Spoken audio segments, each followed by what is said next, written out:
Drakkenheim is no more. Struck by a falling star, the city bathed in eldritch fire on that woeful eve.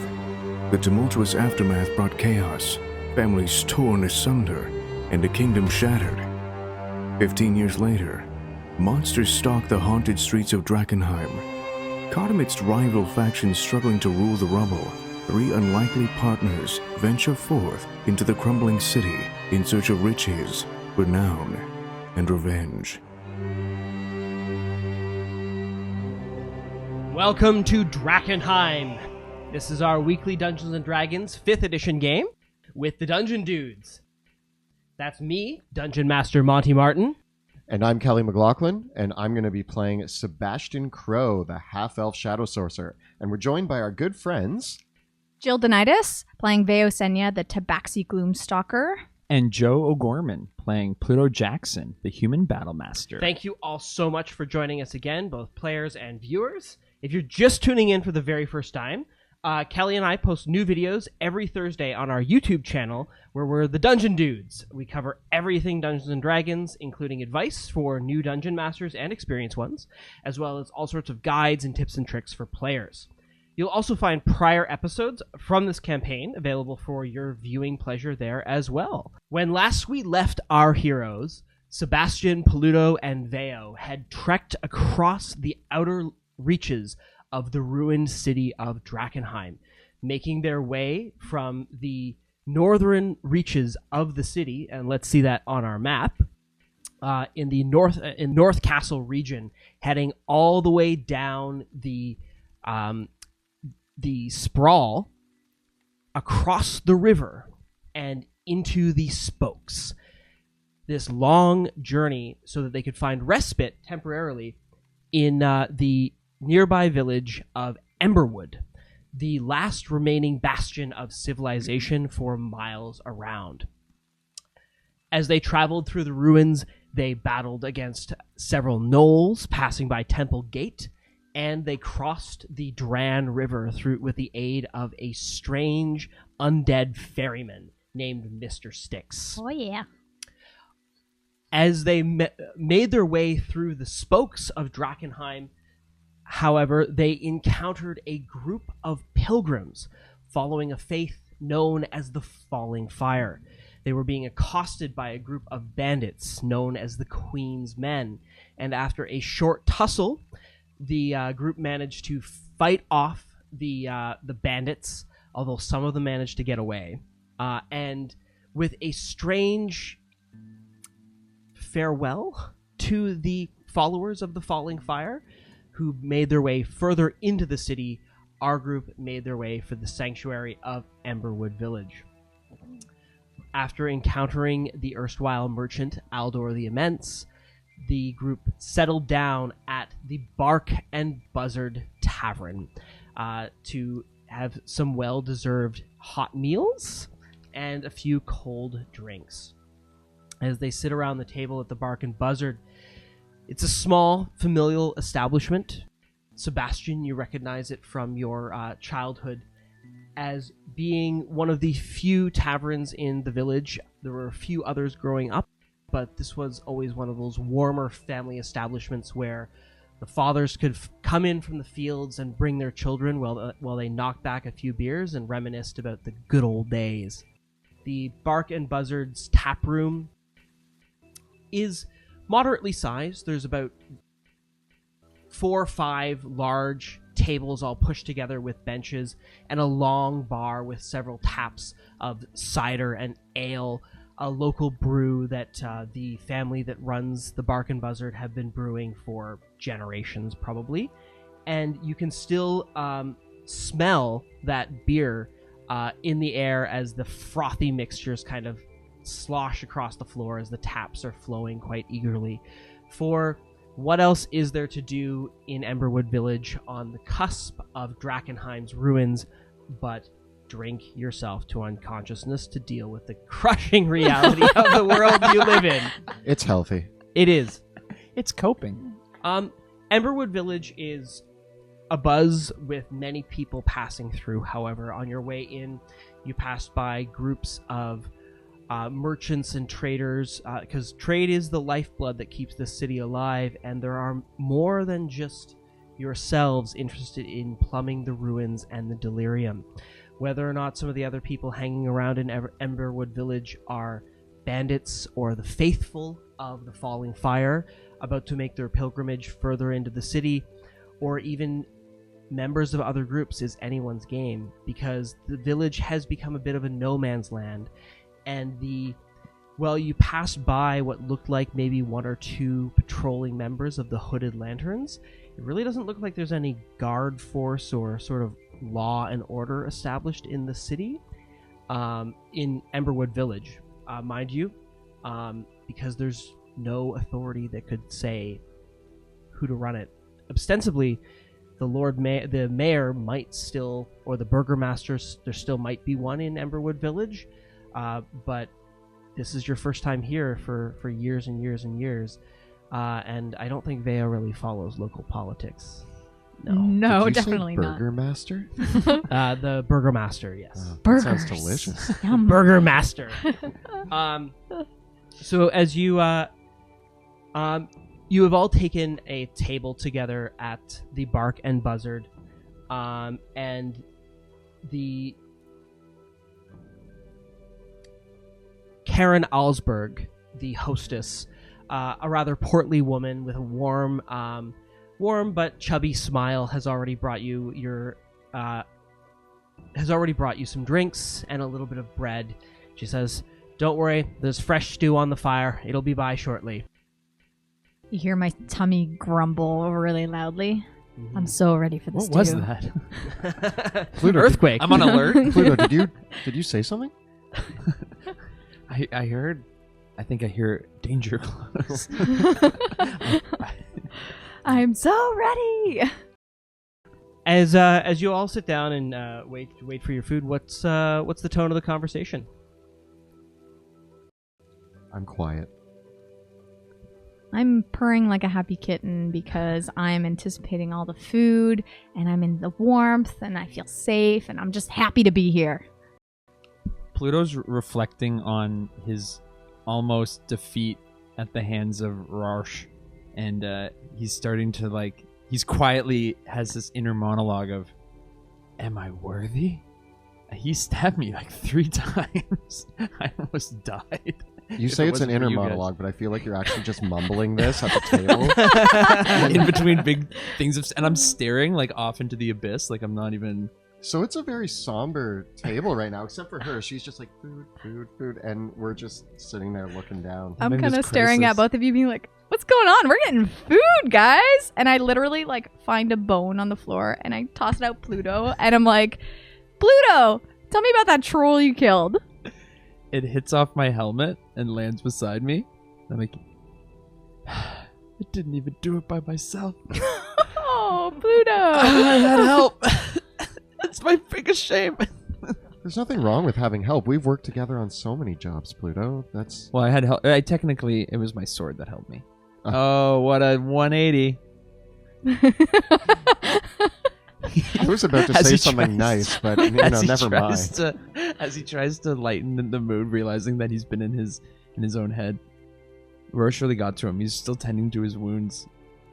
You know what? We did okay. We survived. This is what happens. Any survival in this city is a great thumbs up. So you all did great because we're still not dead. So it's perfect. Yes. Sebastian starts looking around the bar, once again nervous about possibly recognizing somebody, but he's not really paying attention to these two. He's more taking in the scenery because he hasn't been here in 15 years, and he's surprised that nobody's said anything to him yet. But then he realizes he was 15 years old 15 years ago.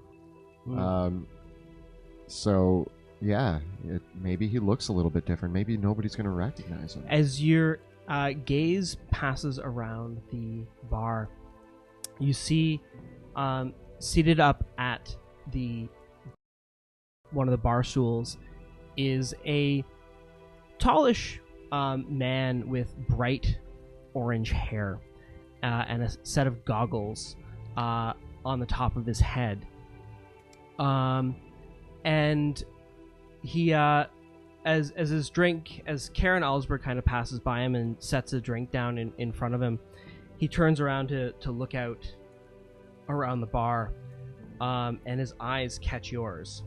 And there is, as he turns around, you can see this this kind of weathered, aged face. The man looks like he might be in his probably about in his 50s, maybe pushing 60, but there's still the color in his hair.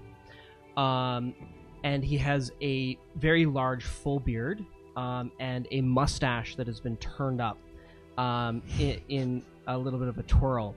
And you can see his face is kind of marked clearly by either burns or embers that have burned into his skin in places. There's a very clear difference in where the goggles are normally on his face from where the rest of from the little bit of flesh that is not either protected by goggles or beard. And as he turns around and catches regards everyone in the bar, he catches eyes on you, Sebastian, and you make eye contact, and he kind of squints his eyes for a moment. That's my dad, right? Like, obviously, You're certain that this is your father? Yeah. I like stand up from the table, like very loudly pushing my chair back abruptly, and I kind of once again start looking around awkwardly, and I'm like, guys, I think we need to I need to go.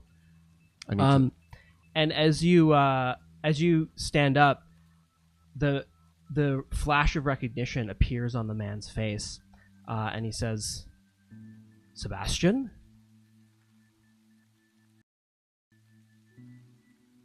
Hey, Dad. Oh, man. What's up? Nope. That's not a good way to start this. Oh, my God. You've been waiting 15 years to okay, I'm usually much more confident than this.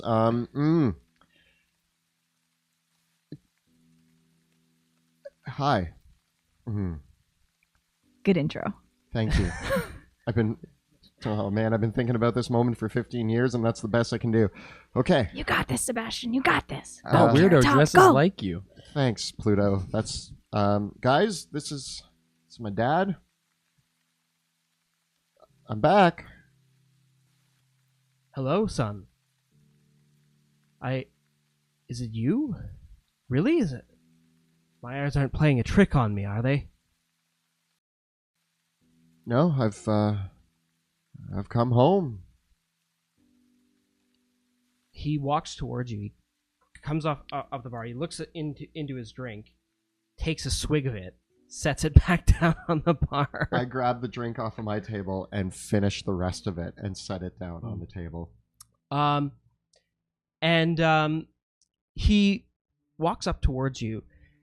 Veo and Pluto, the man definitely has the familiar resemblance to Sebastian, if Sebastian wasn't so much of a twig. You can see that this man, Tobias Crowe, is a strong-armed man that stands quite a little bit taller than Sebastian, fully standing up, and he walks forward with that kind of well-oiled age, right? You can see that he's a man that's been working with his hands every single day of his life. But he walks forward a little bit slowly as he comes up towards you, and he reaches out and he puts his hands on your shoulder and says, "Let me get a good look at you, boy."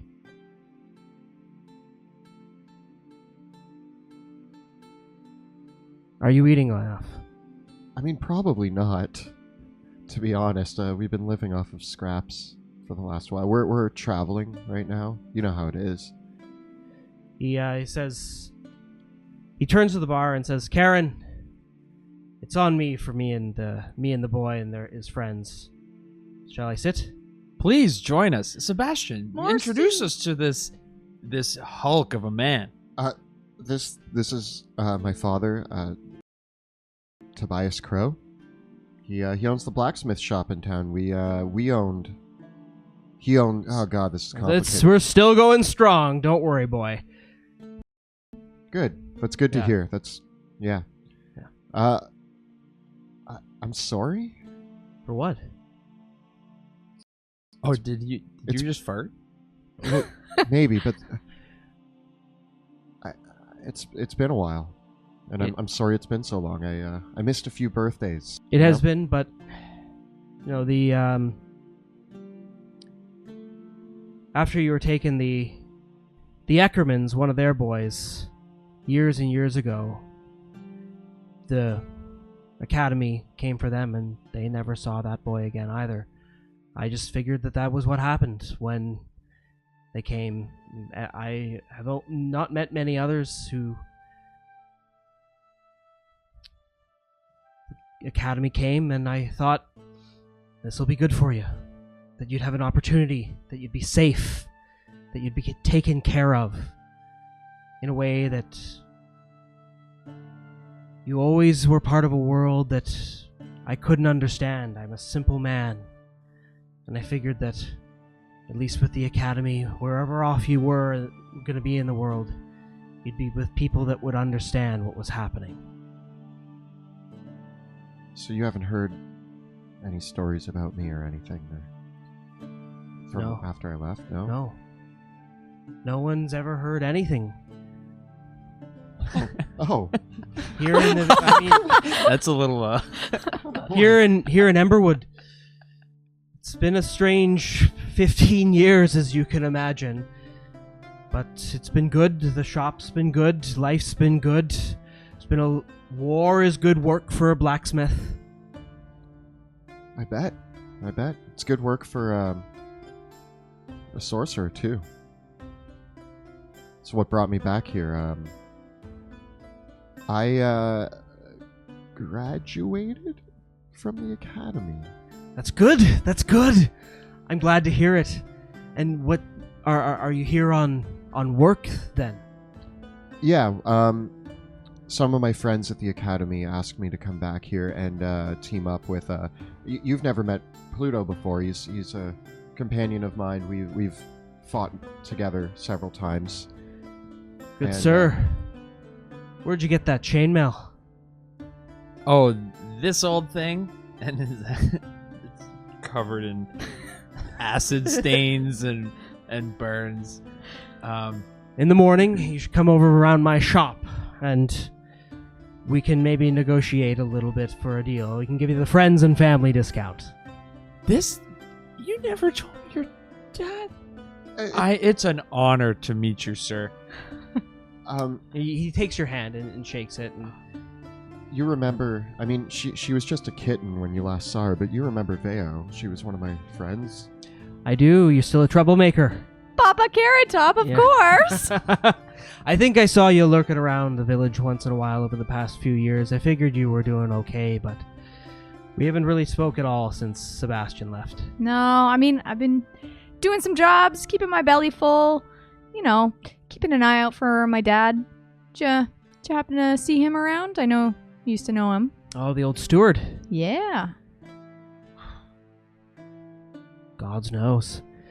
If he'd be around, you'd think that he would have sided up with one of the other noble houses, seen what they could do about the war and all, but I wouldn't expect anyone that would have been in any position of power in Drakkenheim to keep around here. All the big nobles are moving on, unless they're trying to pick over the ruins. Nah, my dad wouldn't have left without me, so I know he's here, but if you haven't heard anything, then It's a crying shame, girl. I'll keep asking around. But thank you for the food. Appreciate that very much. Well, at least I can do. Where are you staying? We haven't really sorted that out yet. We were gonna stay here. Well, you should come stay up at the house. The Not the old house. okay.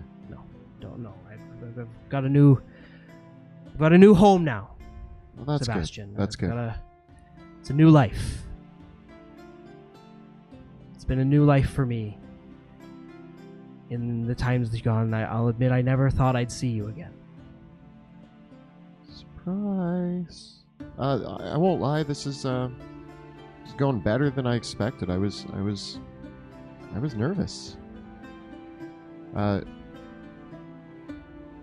nervous. You know, after a certain amount of time passed, it's almost like it was too much time. And so coming back just felt strange. It's strange that you're back, I'll say. But I hope that you got the help you needed. I can control it now. Better than we can before. talk about it later. I don't want to remember sad things. There's enough of that in the world these days. Fair enough.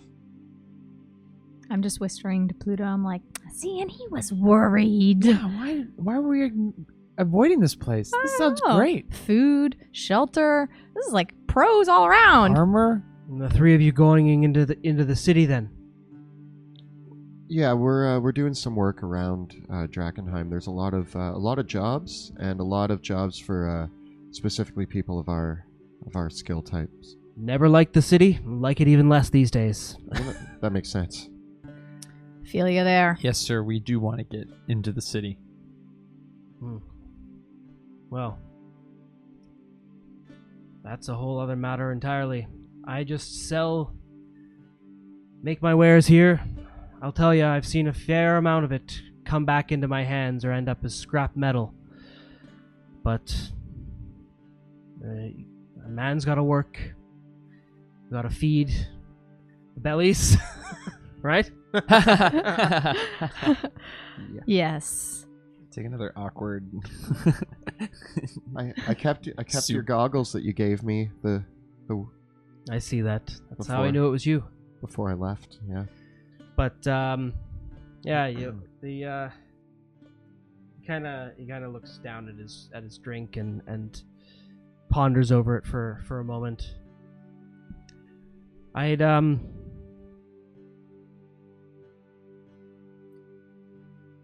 A lot's changed, my boy. Yeah, I can see that. There's, the town seems busier than it used to. I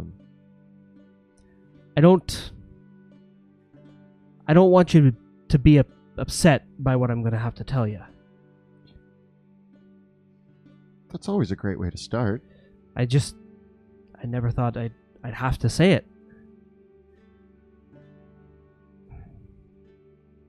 Do you want to finish the round and come round to the house? Yeah, sure. Okay. He turns up and he turns around to Karen and says, "Karen, Holger, pour us some of that Nordic whiskey, will you?" It's pretty strong stuff. Shot. And he says, Shots with your dad. You've been delving into the ruins of that city. Around the outskirts, yeah. You've been okay? You've been safe? So far, so good. We've gotten a few scraps, but like I said, I'm well trained now, and so are my comrades here. I also know the city, as you know. I've been living here for quite a long time, so I make sure he's safe. And Pluto's killed a troll. I killed a troll. That's impressive. It's not safe even here in the village. People go missing. I don't want to know that you've gone missing. That you don't come back. I thought you were gone. If you're gonna go gallivanting off into those ruins, get yourself killed. Is that what you're here for? I'm not here to get myself killed. I'm here to get some answers about certain things. What kind of answers?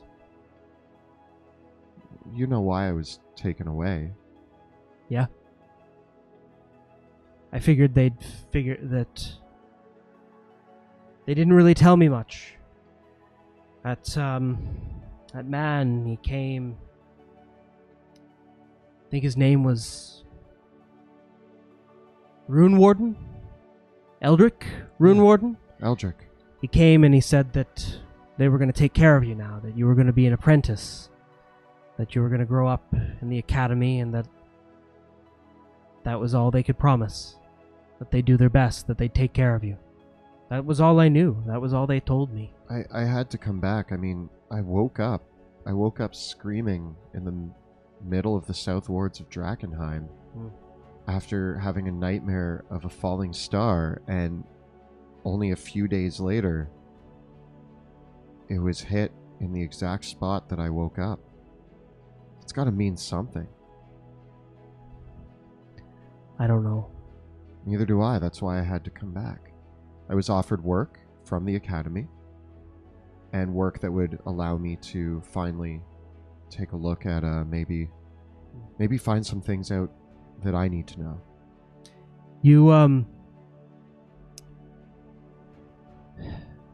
You always had dreams. You always had nightmares. They always followed you. Everywhere you went. Do you still have them?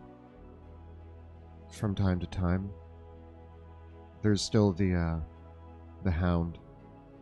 Still have nightmares about the hound. Hounds. Do your friends know? No. Dogs? I've Hounds? gotten kind of used to the night screaming. When he was a boy, I'd have to lock him down in the cellar so that he would stop screaming, so I could get a good night's sleep. Ooh, Sebastian stories.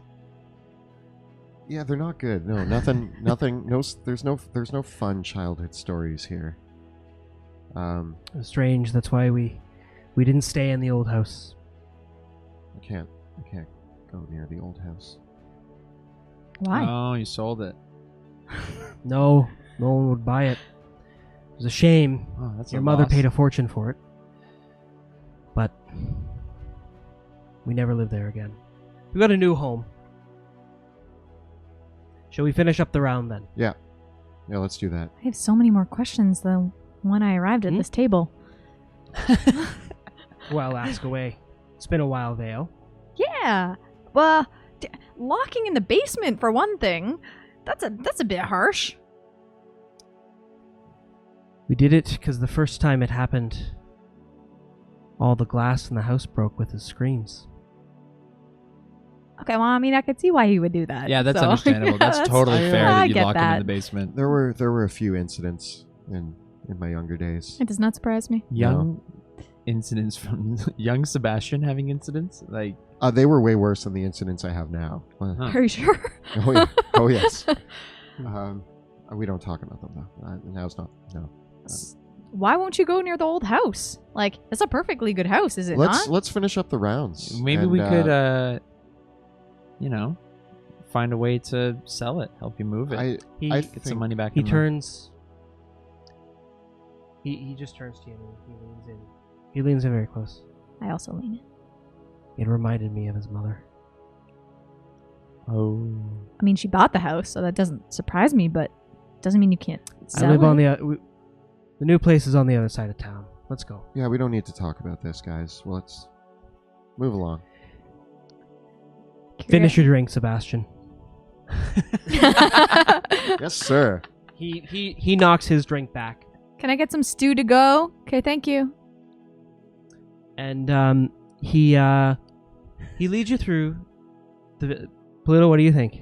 Man, you never told me your dad was so cool. He's all right. There's a lot of history. Yeah, he's a nice guy. He's a good guy. Papa Carrot Top has the best stories. That's all. Yeah, I want to hear some embarrassing Sebastian stories. He laughs and says, "I'll try and think of one. I haven't seen him in many years, but there's quite a few. He might. You're not going to burn me alive though if I tell him." No, Dad. Did you Remember actually that try- time when we got caught for putting our hand in the thing? Good times. You started a warehouse fire in the South Ward. And the two of you were breaking in, trying to steal from the warehouses in the South Ward. What were you in there after, anyways? Some fish. Yikes. It was just a bit of fun, Dad. It's just kid stuff. He leads you up around the road past his shop, the old blacksmith. It's the chimneyed shop that you recognize from your youth that has the old sign, Crowe and Sons Smithy. And he leads you to the other side of Emberwood Village, across the pond, far away from the old house. In fact, the way that it goes around the forests and the trees of Emberwood Village, it is the one spot in the village where you absolutely cannot see the high steeples of that old manor house. And as you come up to the house, that you remember growing up in maybe for the last 5 years, a rather large addition has been built onto it. And all the lights are on inside the home. And as you walk up the laneway towards the house, the front door bursts open and 3 red-haired children come running out towards Tobias. You never told me you're an uncle. I think those might be his siblings there, Pluto. Who are these people? They come up. There's a boy and 2 young girls. The boy, it's this pretty much the spitting image of their father. They are all red-haired. And the boy looks like he might be about 12 years old, but he's already tall and lanky and almost as tall as getting like a very awkwardly tall 12-year-old. And the girls look like they might be about 6 and 8. And as they rush forward, he picks up the children and he turns and says, he says, the children are already asking, Father, who have you brought as a guest? And he turns to them and says, well, this is your older brother, Sebastian. Sebastian, I'd like you to meet Peter, Emma, and Sybil. Pleasure to meet you, Sebastian Crowe. Hero.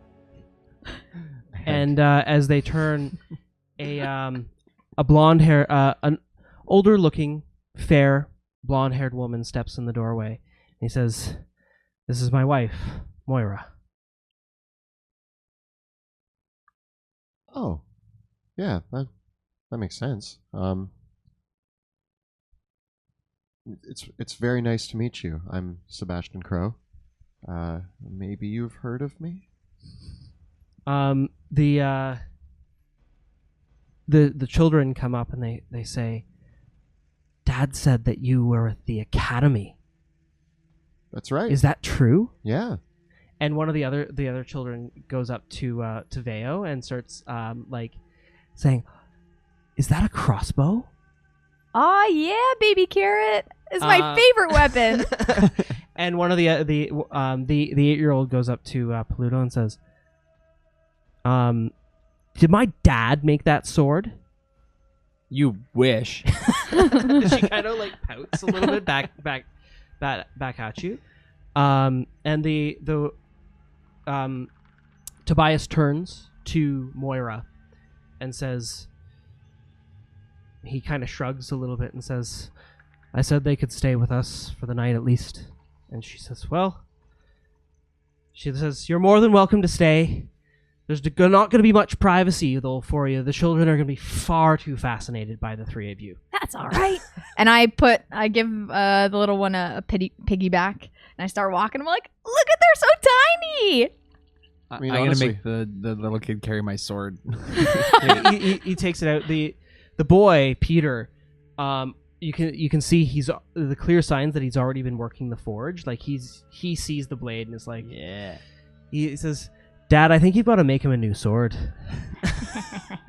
Yeah, I mean, This is some fine Caspian steel, but I'm always looking for an upgrade. And Never- he brings you into the home, and Turn it down. you can see that at one point this house probably was just one room, and but it's well appointed. The inside the inside has been plastered, and the outside has been wet washed, and the thatch roof that you remember growing up has been replaced by slate shingles. The yard is all fenced in, and it looks like a barn has been built out around the side. And it looks like there might be, there's a large common room inside. It's cozy, well appointed, with a large hearth in the center and all their provisions in a pantry off to the side, and what looks like a master bedroom for your father and his new wife, and a room for the children. And as you come in, Moira starts tidying things up around the house, around, and says, "We'll fetch out some blankets and some straw. We won't have you sleep in the barn. You can sleep here in the common room, and hopefully the kids will let you have a good night's sleep." As you come into the house, and all the kids are immediately all over you and said, "Have you gone into the city?" They ask, and one of the girls says, "Have you killed any monsters?" Let me tell you the tale, and I just kind of like walk away with her. And she hangs on to every word you say with rapt attention. Oh, it's great to have an audience. I know, this is really cool. I turn to the other two and I say, "Do you want to play tag?" And I tap my shoulder and I go, "Zephyr Strike," and I run out the door. And all you hear is like...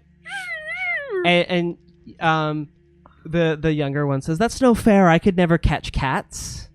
And I stop at the front door and I say, "You're right. This is, a little bit unfair. I will walk slowly." And even with Zephyr Strike, I'm still running around really quickly. There's a general air of merriment as both Veo and Pluto play with your younger siblings, who ironically seem to be more interested in the two of them than you, Sebastian. But after a few moments of hearing the stories, it seems like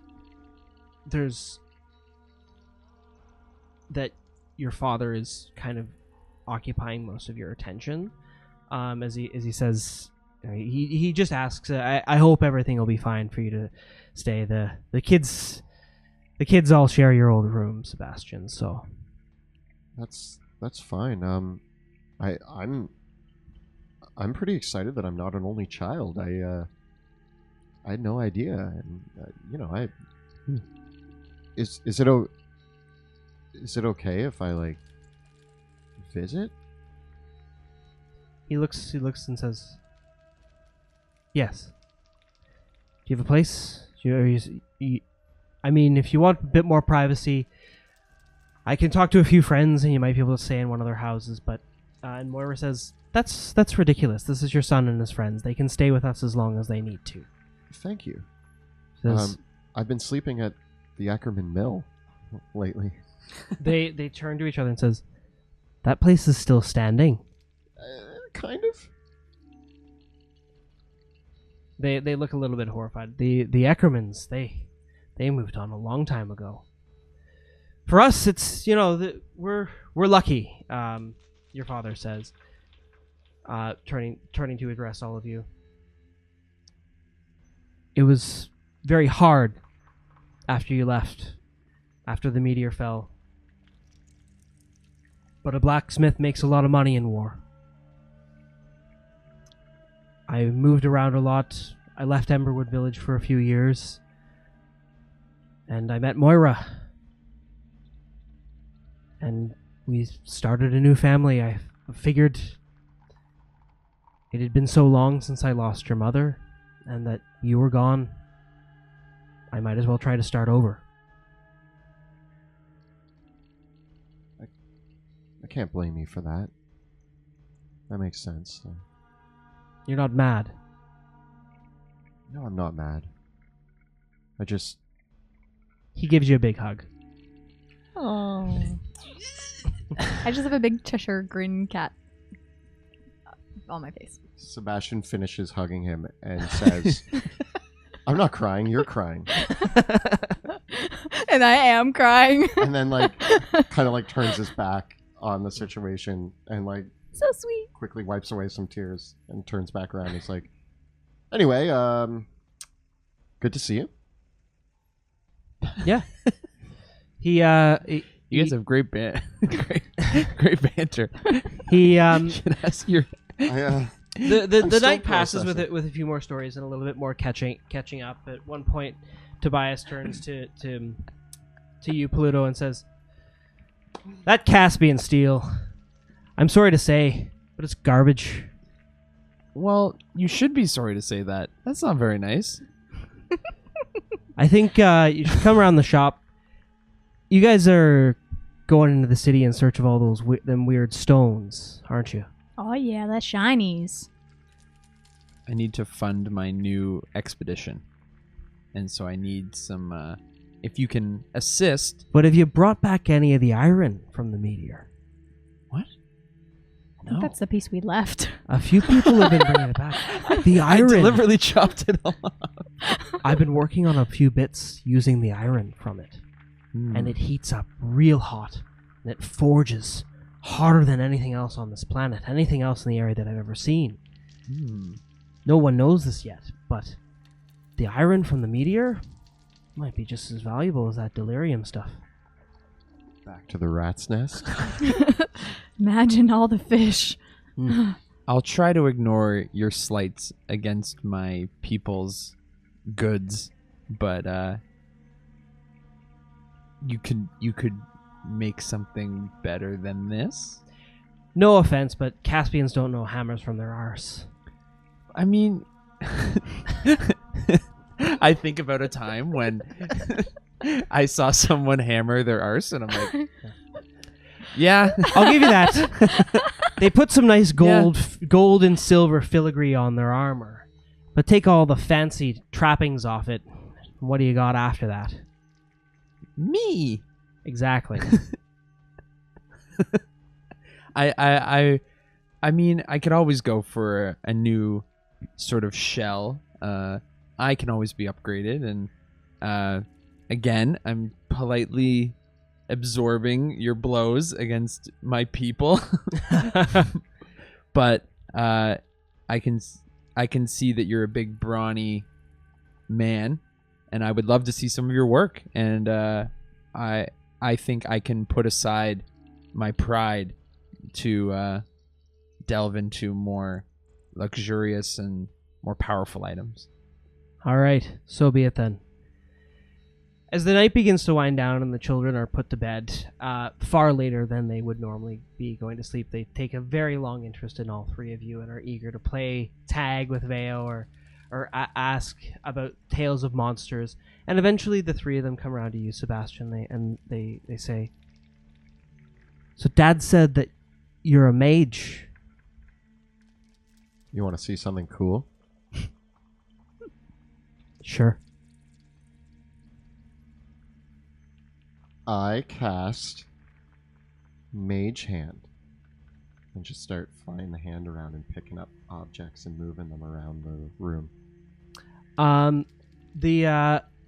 The makeshift hand, as it begins picking things up, the kids begin giggling and laughing, and they pick up one of the chicken bones left over from supper and say, "Can it catch?" Yep. And they throw it, and you grab it with the mage hand in midair. You have any more tricks? Oh boy. I cast Minor Illusion, and I make... Oh man. I make... Just... Make a troll! I can't make a troll. Oh. I make a bunch of like butterflies flying around the room. And I start to chase them. They giggle and laugh and chase the butterflies with Veo. Eventually the evening calms down with a display of magic, much laughter, a few more drinks, some food. The children are asleep, and Tobias and Moyara have to carry them into their beds. And Tobias turns around and says, "It's good to see you, boy." It's good to see you too, Dad. He says, it's good to have another happy memory instead of a sad one. I agree. Have a good night. Good night. Man, I really should have come back here like sooner without Sebastian. Maybe I Yeah, could you have could've had so much fun. so much meals. Oh. You could have been fed for years. Well, teach me next time. Yeah, why were you ignoring it, Um, Sebastian? Don't worry about it. There's a lot of stuff that's happened with me and my dad, and I know he's a good man. It's tough sometimes. I don't know. I didn't know how he would take seeing me again. I didn't know if it'd be okay. I didn't know what he was expecting from me. This went a lot better than I expected, and I have brothers and sisters. That's crazy. No, it's not, because he remarried and had children with her. Yeah. I don't think it's that crazy. Okay. I haven't Thanks. I haven't think Pluto. about these, Thank you. you know, You're always parental so, expectations, food. Parental expectations, food. I would have come back years ago. Yeah, You're still on the sign. Okay, what's happened has happened. I'm back now, and we all got fed, and we have a place to stay, and we have a place to sleep in Emberwood Village. This is that awesome. doesn't cost us Yeah, money, That's true. and actually gives us free food. Yes. I am all for it. And your dad is such a nice guy. Yeah. You know? As long as we don't steal anything around him, then we're good, right? He doesn't need to know about. Oh God, I lied to him. Oh. Could you lie to such a Would- good-hearted man? Why would you do that? I didn't want him to know what actually Christ. happened. I told him I graduated from the academy. It's true. I was wondering about that. Yeah, and does he think you just graduated yesterday? I mean, maybe. I kind of just left that one there, and we'll come back to that later. He doesn't have to know. Yeah, we'll let him have a happy memory instead of, oh, your son got kicked out for never mind. Anyway. Cool. Good times. I'm glad we're here. Are we all just laying beside each other in the living room? Yeah, so the It's like inside of the sleepover. house, there's a large hearth, with a big stone hearth and chimney that warms the whole house, and they keep the fires in the chimneys going most of the night, because it heats the whole house, and it's a common room with a table, and Moira brought out a few blankets and a bit of straw, and kind of made some makeshift bedding for you all to sleep on. So it's not uncomfortable, but it's not like a feather bed, right? And so it's about the equivalent of camping, of a sleepover party. I call right by the fire, and I do a belly flop right into the hay right by the fire. Because the whole house only has 4 rooms. There's a pantry, the 2 bedrooms, and the common room, and then there's the barn. So, and it's definitely one of the nicer homes in Emberwood Village, aside from some of the manor houses that are around. Right? Your dad's done okay for himself. Thanks to both of you guys for, I don't know, getting me here and being with me for this. I don't think I could have done this without you. Oh, I've never said that out loud before. Thanks, guys. I was half asleep, so... What? Nothing, Pluto. Don't worry about it. I'm nocturnal, so, you can talk to me Thanks, man. anytime. Yeah, I'm glad I have you around. Yeah, glad to be around. Old friends and new family. It's been an interesting little while in Drakkenheim so far. What's our next move? It's a good thought. I never thought past eating more meals at your parents' house.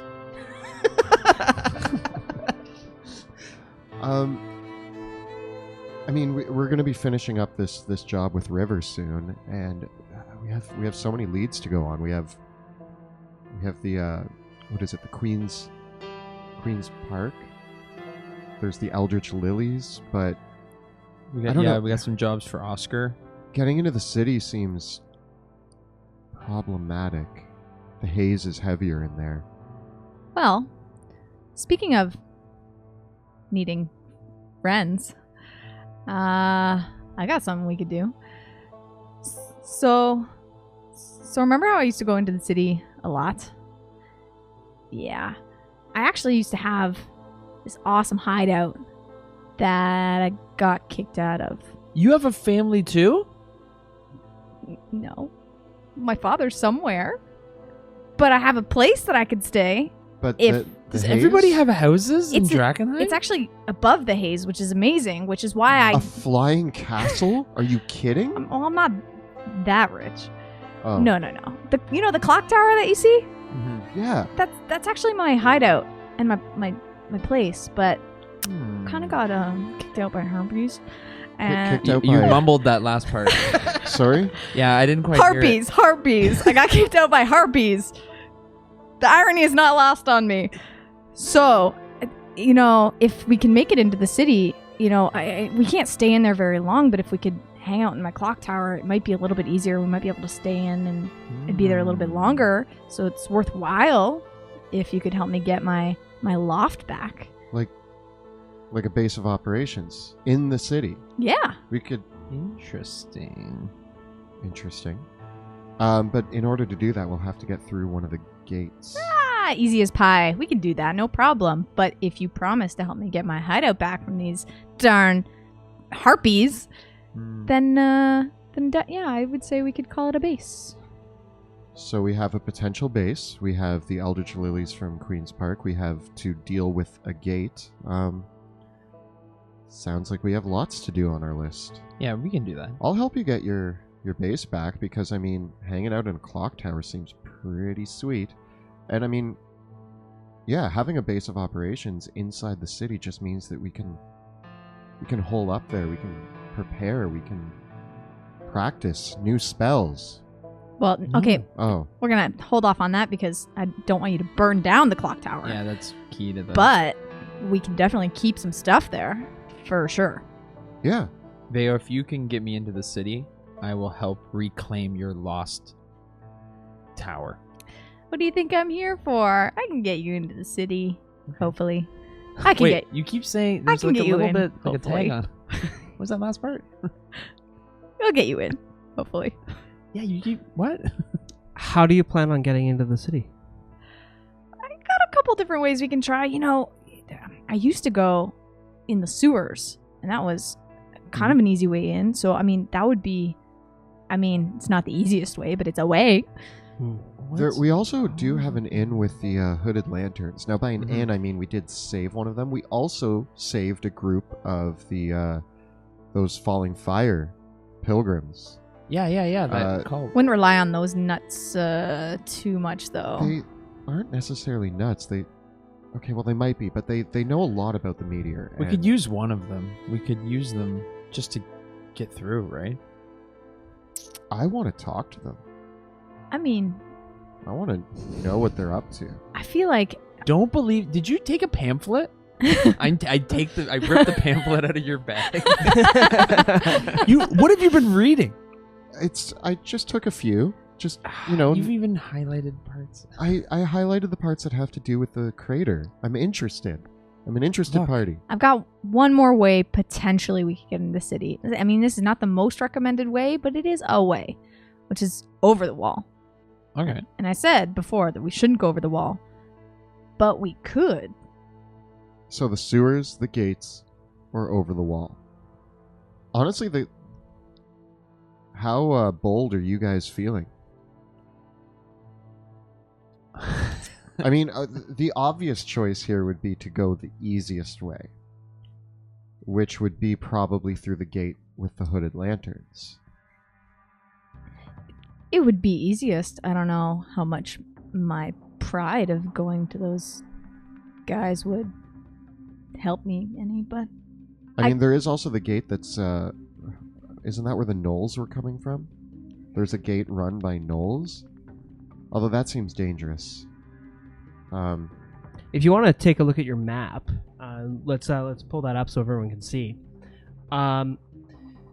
You'll notice that the market gate, the Number shepherd's gate, is number 5. Number 1 is the Market Gate.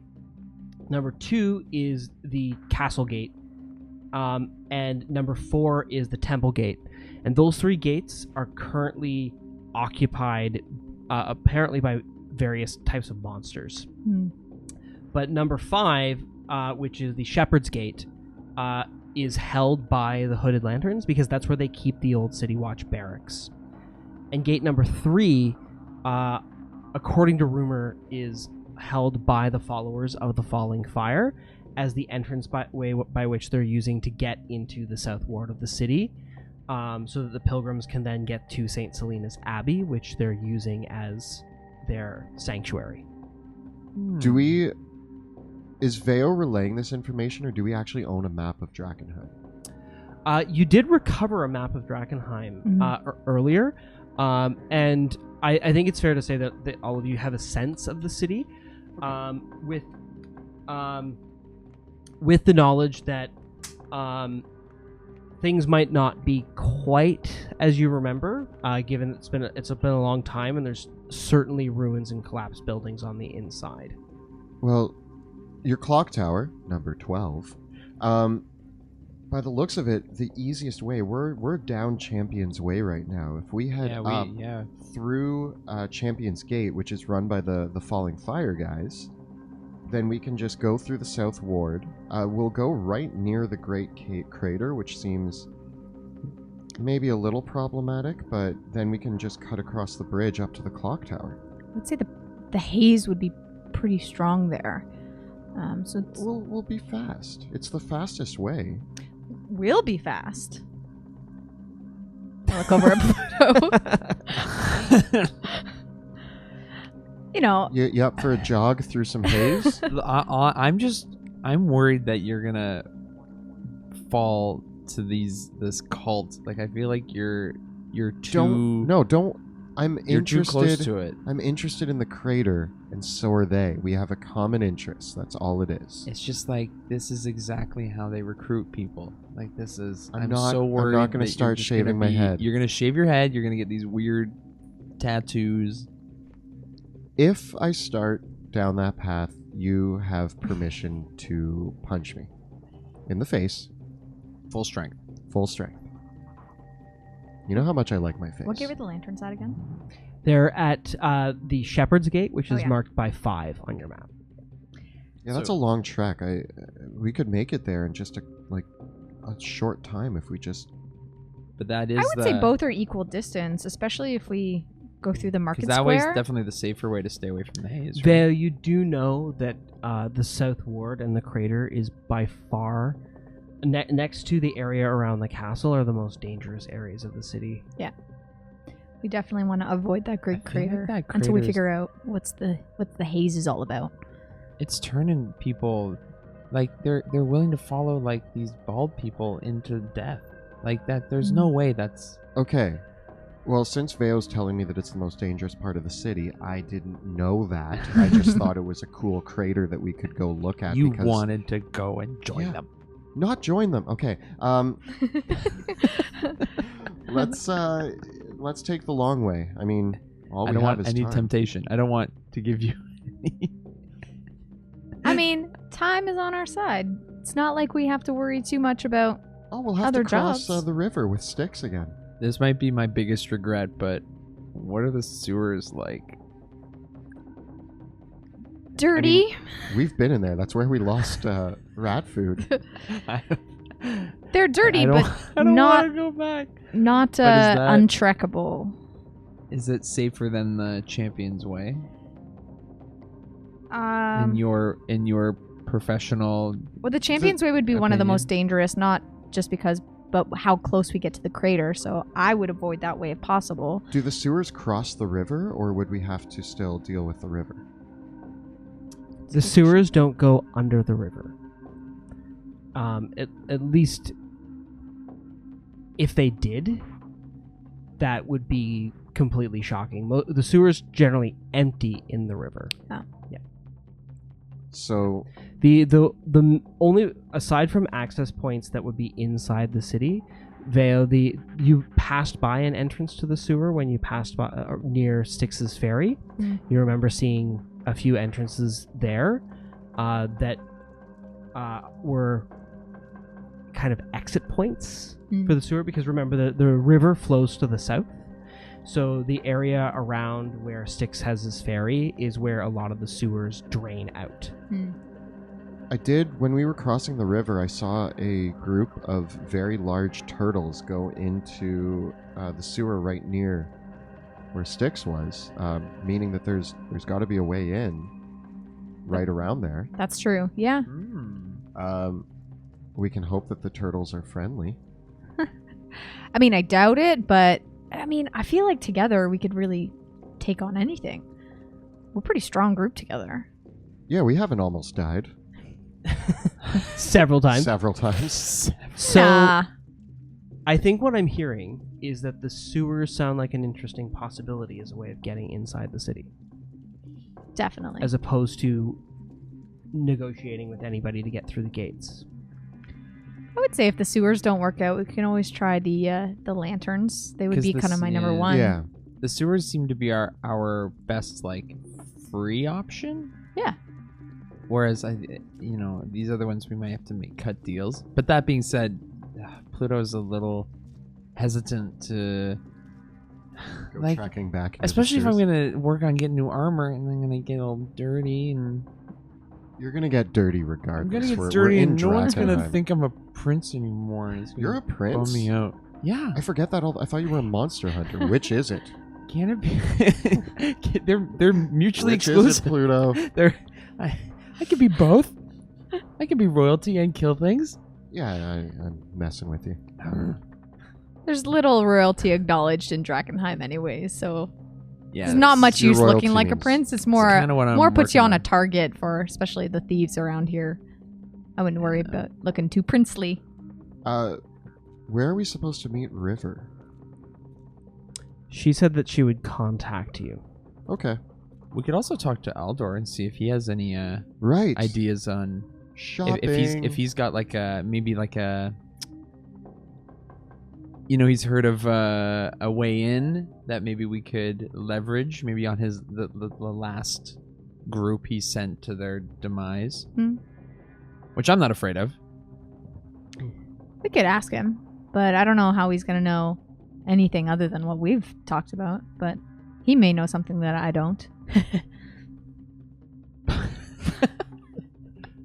I think our best options is look at the sewers, and if that doesn't work, we go with the hooded lanterns. And I mean, honestly, keep your eyes and ears open for other suggestions. We're in Emberwood Village. There's a lot of people around here. If you hear any whispers or anything of people knowing a good way into the city, I guess we'll be open. Maybe you guys just get some rope and pull me over the wall. Ooh. Remember, the higher you go up, the harpies. Oh. Yeah, we're trying to avoid getting into scuffles with them until we get to the tower. Okay. Then you pull out the big guns. I'm the big gun. You are. Yeah. An impressive show of muscle. With that, you continue to talk into the wee hours of the night before setting down to rest. Yeah. Yeah. Okay. Rest. In the morning, you wake to the smell of Moira cooking what smells like probably bacon and some bread. She's And cooking bread. yeah, making bread, baking bread. Are we sure we Megan's don't want to bacon. stay here for a long time? And you take breakfast with your family. It's a nice, wholesome, complete breakfast with a smiling nuclear family. And there's strange guests. This is probably like the happiest breakfast I think Sebastian's ever had, because he's never had a breakfast with his dad that wasn't kind of sad because there was an empty seat at the table every single time that they would have breakfast. There was always a third chair, and there was never anything set up, and it was always uncomfortable. Yeah. now it is a full table with two. The children actually have to share stools, and the 6-year-old, the youngest Sybil, has to sit on your father's lap for breakfast because they don't have enough chairs for everyone to sit around and eat. But you'll take a simple breakfast with bread and butter and some bacon. And Tobias says, Peter, we're gonna have another busy day at the shop. Let's head in. Do you want to come down with us and you can see some of the things? All right. I'm so excited too. I'm like, I have a little hop in my step. I'm like, cool. And then I run after Peter. He leads you down to the blacksmith shop, and the rest of you follow. Yeah. Bye, little carrots. I'll see you soon. They wave goodbye. And they're like, bring us some treasure next time. Finding them gifts. It's a new mission. Bring them to And you head down to here, touch this. To Crowe and Son, and you do realize the one thing that kind of gets you, Sebastian, is that Peter goes is a complete natural in the shop. As the shop opens up, Peter's already firing up the forge, getting everything going. You can see although he's lanky, he's getting some good muscle on himself. He's already developing the skills of a smith at 12, and as your father starts talking to Pluto about some of the wares that he has, you kind of quietly see Peter's already showing things around. He turns to you and he asks, "Did Dad ever show you around the shop?" I'm actually imagining this awkward moment where, out of habit, when we first walk up, I reach for the hammer, and he grabs it first. Yeah. And I'm just like, "Oh right, I don't do this anymore." Yeah. And yeah, I'm like, yeah. Back in the day, he tried to make me into a smith, but I was good at starting fires, not really controlling them or using them to accomplish anything. Peter turns to you and says, "You're lucky, I guess. You've already got to see the world." A little bit of it. Not very many great places, mostly the dark and scary places of the world. That sounds a lot more exciting than here. It's a lot more dangerous, and you're going to have a lot of great memories that I think you should hold on to while you're here in this town. He nods and kind of continues on with the work, and he asks you a few questions as he sets things up, and kind of asking what do you remember of the shop, what have you been doing, what kind of the standard awkward, really awkward brothers meeting for the first time conversation. Meanwhile, Tobias says, You know how those go. Oh yeah, classic. He brings you up, and he kind of rolls up over to one of his armor stands where you can see he's got a few suits of scale mail armor. And he says, "All right, don't even bother putting on that chainmail this morning. Let's get you fitted out with something much better." I can't. It's so hard to admit that it's so much better than my armor. Says, "Now, you're my lad's friend, but I still have to make ends meet. Can you make 150? Sir, I'd be honored to wear this luxurious, and it's well done, right? It's really well made. Yeah. Yeah. I'm drooling. It's a well-made. I feel like I'm getting the employee discount. Scale mail. Yeah. And friends and family. It's not shiny by any means. It's kind of like this dull gray metal. And he says, "I make practical armor. It won't look bad when it gets dirty." Challenge accepted. No. Stay away. But because I made it, I know how to repair it. So if it does take any damage or any hits, I'll give you the warranty. You're accident insured. We'll fix it up. And you're just throwing that in. It's the friends and family discount. Oh, It's the least I can Look at you do. go. I bow to the scream man. I'm trying to be as regal as I can because I know good armor. And I can tell I'm gonna really enjoy putting the miles on this bad boy. Alrighty. I'm just like mental picture of this moment to remember when you bowed to someone.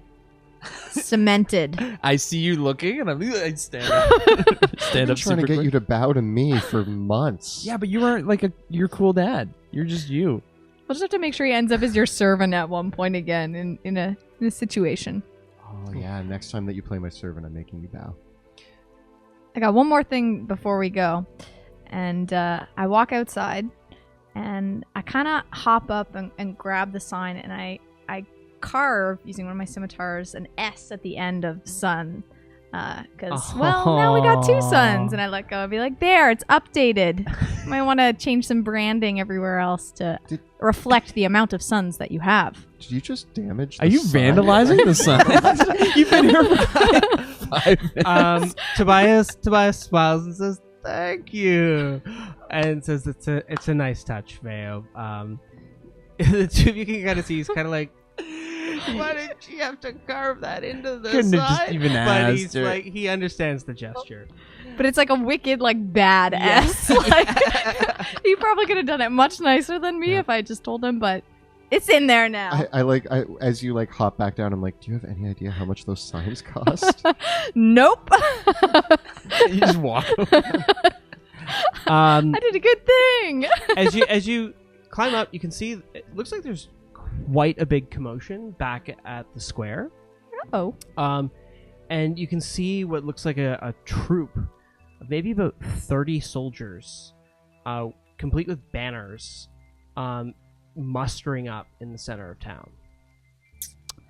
Dad, I'm gonna go check something out.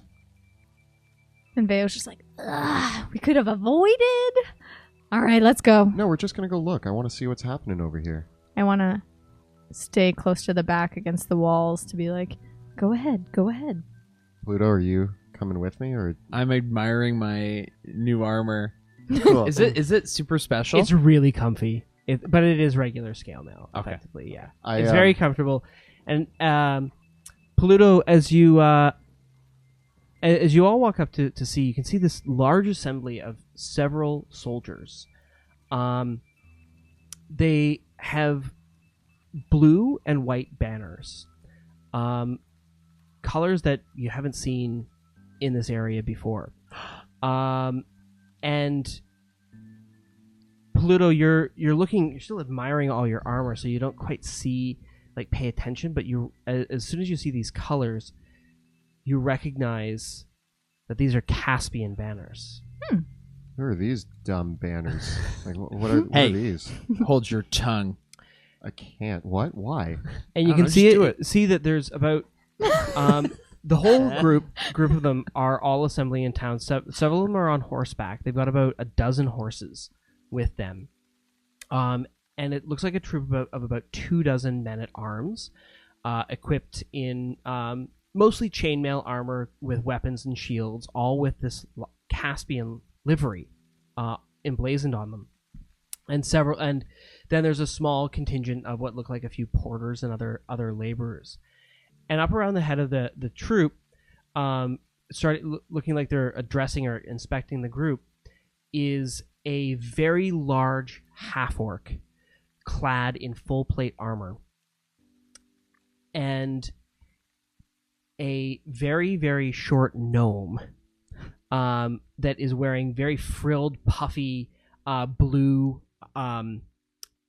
He's kind of got those big puffy pants and the big puffy arms on his jerkin, and he's got the big frilled bit around him, and he's carrying a lute as well as a flute. And Lutes and flutes. yeah, a lute and a flute. And at the center of them is, clad in what looks like glittering mithril armor, chainmail, is a familiar face. Are all the visors down, or can Most I see, of them, I their can see his visors fi- are I can down. see And his- as you come into the Oh, guys, these are reinforcements. They're probably going to be here to... the Friends of yours? yeah, they're probably... the man in the glittering chainmail pulls off his helmet, Uh-oh. and you can see his square jaw and finely coiffed features and hair. This jet black hair that kind of is in a little bit of a curl, and these perfectly, almost like painted on eyebrows, and completely well shaven, and you can smell the perfume on him. And he said, and as you come into the square, he immediately catches sight of you, Pluto, and he lets out a very loud laugh. And I just have to check my notes. Is he taller and bigger than Pluto? No, Okay. he's not. He is taller than Pluto, but where Pluto is like hard muscle, this guy is lithe sinew, right? And you can see that he is definitely looks quite a bit more charming than Pluto does. But as he comes up, he says, "As I live and breathe, the mighty Pluto Jackson, here in this seedy little fly-spit town. What are you doing here, Prince Jackson?" Lord Jones. And who's this? You're hanging out with a mangy cat and an orange-haired cur. Well, Hey. I was going to say meow, but then he opened his mouth. My name's Sebastian Crowe. And I don't have anything else to say right now. What do you want, Oh, man. Jones? Prince Jackson, is this your entourage? These are my comrades, Veo and Sebastian. Comrades. Capable fighters. Word was in Caspia that you set out for Drakkenheim with a troop of 100 men. Did they all die, or did you run out of money to pay them? They're around here somewhere. I thought they all... One thing I've learned is that corpses don't actually rot. So technically, Jones, they're around. That's Lord Jupiter Jones, if you please. Jupiter. Lord Jupiter Jones. What are you doing here? I'm supposed to be here alone in Drakkenheim. What are you showing off with all this I fancy assume the stuff? same thing that you are. The kingdom of Westamar, though it's fallen, owes Caspia a great debt, and me and my house have come to collect and restore the honor and due of Caspia, seeing as you've been busy gallivanting around with stray cats and strange wizards. You watch your Sorcerer. tone. He killed a troll. I killed a troll. I've troll. killed 3! Oh, Damn, he's so right. yeah. He beat you. Yeah, he's There. killed 3, and I saw it, and it was so cool. Well, He fell in a pit of rats and survived. I fell in a pit of scorpions and survived. Remember, he is named after a real planet, so... No! You're not even a planet. I'm like Arguable. I'm like a big asteroid. There's been studies that, and I'm like stammering, that they've tried to like, then some argue against. Shut up. Oh. Look, Lord Jones, Emberwood Village is you can stay anywhere. Why are you here? You could go anywhere. Well, I figured I would come and see if the burgomaster could put me and my men up while we're on our expedition to the inner city to recover what is rightfully the property of Caspia. Burgers. That property is mine to claim. Burgers. Burger master. We're here for 1,000 burgers. That's a lot of burgers. Yeah. I'll take No, that. we're not actually, but Oh. but the food is all right. And who are you with, Jones? Who's this frilly little man? That is my herald.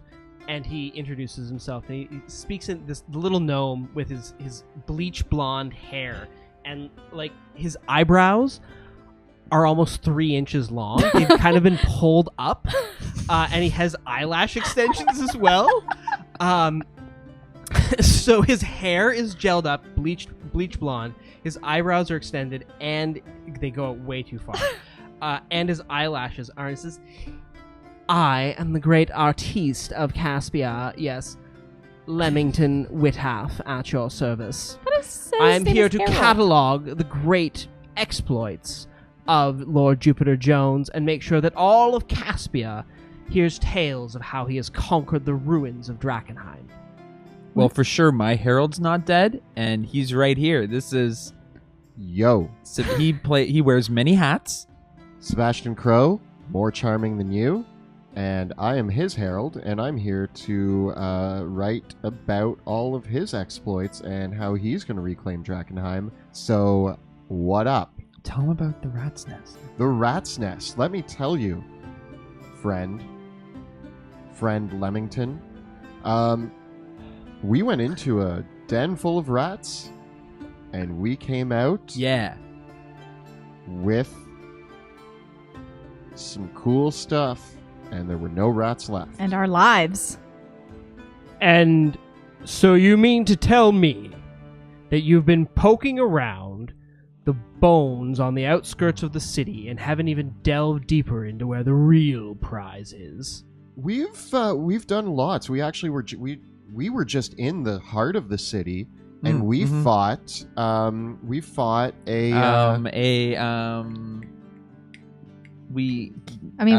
was a dragon. Dogs. We killed dogs. Oh, I was going to say no. Oh boy, I went way overboard with that one. A dragon. A young dragon. It was a dragon Make a dog. deception check.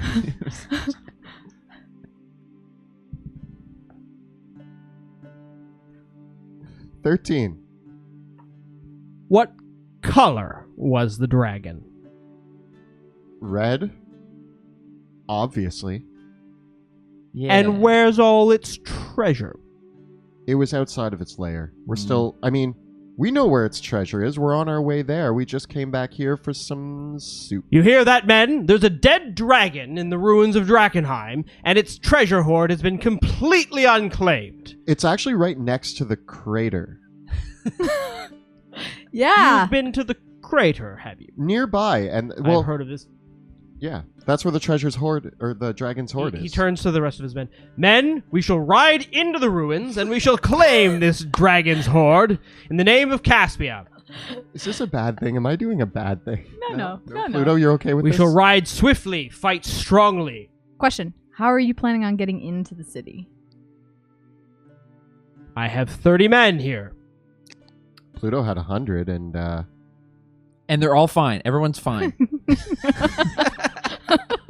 If there's no follow-up questions, everyone's fine. One of the people in the back's like, my brother was with your expedition. Do you know where he is? His wife and family miss him dearly. What's his name? His name was Gary Whitehorse. Oh, Gary Whitehorse? Yeah, he's actually doing the best of all of them. Where is he?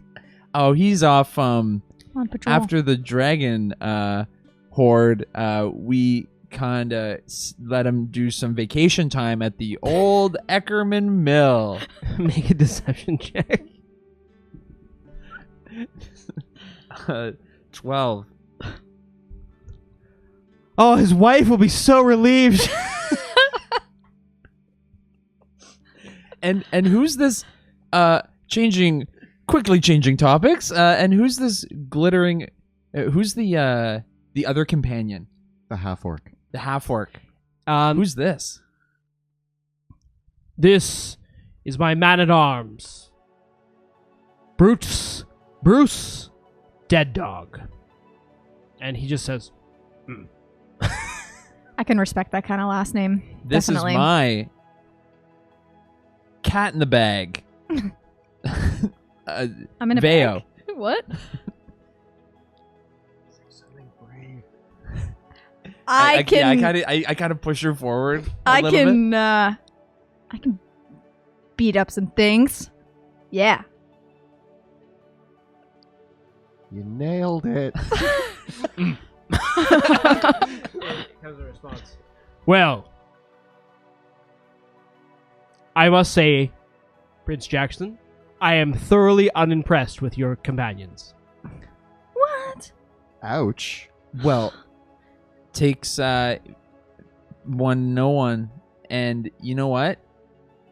Lord Jupiter Jones, I think that I'm not super impressed with your what's going on in this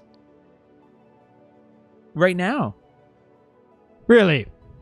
How are you not impressed with my fantastic herald, my chivalrous bodyguard, this manly physique? You know what? That guy over there looks scared. You haven't been properly introduced to the customs of Drakkenheim. You know, you're all way too clean looking to be here. So I go, is the ground wet because it's been raining? I pick up some mud and I throw it at the dwarf and I say, "Welcome to Drakkenheim." The gnome? Or the dwarf, sorry. The dwarf? No. The gnome. Yeah, sorry. It lands squarely in his face, and he shrieks, "Ew! It's so disgusting! As is this whole place. I think there was animal droppings in it." There most certainly was. That's a common place for the horses to go. Probably my own, too, you know. And he starts like crying, and he's like, "Are you gonna stand for that? They just insulted me and threw mud in my face." Those are my customs, man. And the Jupiter turns and says, "Well, your customs, madam, are barbaric and uncouth. Oh, And You're Caspia barbaric. does not approve." Thank you. I'm Sir, glad. you're barbaric and uncouth. I try to stifle my laugh as I try to like find this middle ground. Yeah, it's kind of Also- barbaric and goof. Super. I thought Caspians were supposed to be much more handsome and civilized, but you're quite pathetic to look upon you. I mean, if How dare you, sir? How dare you even question my appearance? I'm the height of fashion in Caspia. Oh, so it's all of Caspia that's just ridiculous except for Pluto? Well, I thought Pluto had left Caspia with one of the finest suits of full plate armor that we had in Caspia, and I see that you've decided to dress yourself in the local style. Disgusting. I'll bet it couldn't even stop a good blade. You know, what's great about the armor that we make here is that, unlike Caspian armor, it actually can take a few blows without breaking. Your armor looks great, but poke it with a dagger and it falls apart. In Caspia, we say there's only one kind of blow the people of Drakkenheim are good at taking. Oh, super. Don't side with him. I'm gonna put my hand on Sebastian's shoulder and I kind of ease him back because I can see he's getting into his new Fiery. heraldy position and I say, Jackson, move on out. I got nothing else to say to you, Lord Jackson. Or Lord Jones. I'm Jackson. I'm Pluto Jackson. My name is Pluto Jackson, and your name is Lord Jupiter Jones. and we got nothing to say to you. We're on a mission. I think that you're the one that should step off. We're using this square as a mustering zone, and we need all the resources of this village to fuel our expedition. Whoa. This is neutral ground. Obviously, you don't know enough about Drakkenheim to know that nobody takes up ground in this part of the city. Nobody. Yes, and you might need to learn the value of a gold coin or two, miss. Who cares about gold? As long as I can get some food. The people are like, we do! Just staring at each other. Like, When are we gonna get paid, sir? Shut up. You'll get paid when we come back with gold. So wait, we want you to leave. You want us to leave. Look, you know what, friends? We don't have to waste our time with this oaf. Come on, gang. Yeah. We got places to go. You can you can have the courtyard. We've got more important business to take care of. Yeah, we don't give a flying Jones. fish about what you're doing in this village. We have things to do. Let's be off, guys. Okay. I start walking away. As I turn to walk away, I turn back around and I'm like, also, you might want to check your shoulder there. It looks like you have a friend. And I cast Minor Illusion to have a tarantula crawling on his armor. Onto Jupiter. Yeah. He sees it and goes, "Ah!" And he brushes it away. He brushes it away with, and as his hand moves through it, he sees, it's like black magic, trying to scare me. But it looks like most of his men already saw the horrified expression that he had for a split second before he realized it was an illusion. I wink. And then I walk away with these guys. There you go, Brad. Thanks, gang. Named after a real planet. Guys, I hate that. I hate that Lord Jupiter Jones. He's always one-upping me. And Why he's- don't we one-up him? Well, I would have, but I'm gonna be frank with you. Everybody's dead. Yeah, we know. You. Oh, okay. Definitely knew that. That's, Okay, That's okay. why I joined you. Yeah, he's just he gets on my nerves, and I wonder why. I mean, he always just knows how to get under my skin, and if you think I'm a pompous buffoon, I do. he's 10 times worse than I am. I've noticed. So, I mean, if anything, comparatively, I'm actually pretty good. Surprisingly. Pluto, don't worry. I mean, you're like the cream of the crop, and he's just, sour milk. So Oh, thanks, guys. don't worry about it. He's just got a nasty personality. Ugh. So, your personality is like the best that Caspia has to offer? Yeah, I'm probably. Were you like picked on for being the nicest guy? Yeah, I probably had like this. No, maybe. Look, I just got to kill something to get my mind off it, and I just start. I do like the kid walk where I'm kicking dirt and I'm swinging my sword at the ground. Like, I just want to kill something. I just want to murder, kill Noel, stupid Jones. We'll find a monster for you to kill. Don't worry. There's plenty coming up. I want to kill it now.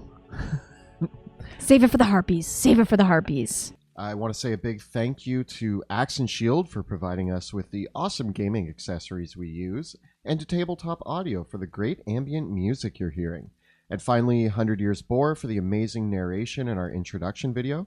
And if you're enjoying the stream and want to help support our work, check out our Patreon. You can find it by following the links below or at patreon.com/dungeon_dudes. And thank you all so much for joining us and bearing with us as we continue to have these audio issues. We are going to keep working on it and try and do better each week. But we hope that you still are able to enjoy our lovely voices. Thank you very much for bearing with us again. So before we went on the break, you had just had an encounter with another Caspian adventurer, the Lord Jupiter Jones. Having stepped away from that interaction, you've now decided to do what? I think, it's already getting a little later in the day. I say that we spend one more night in Emberwood Village, and first thing in the morning we set out for Drakkenheim by whatever path seems best, whether that's the sewers or through the gate up.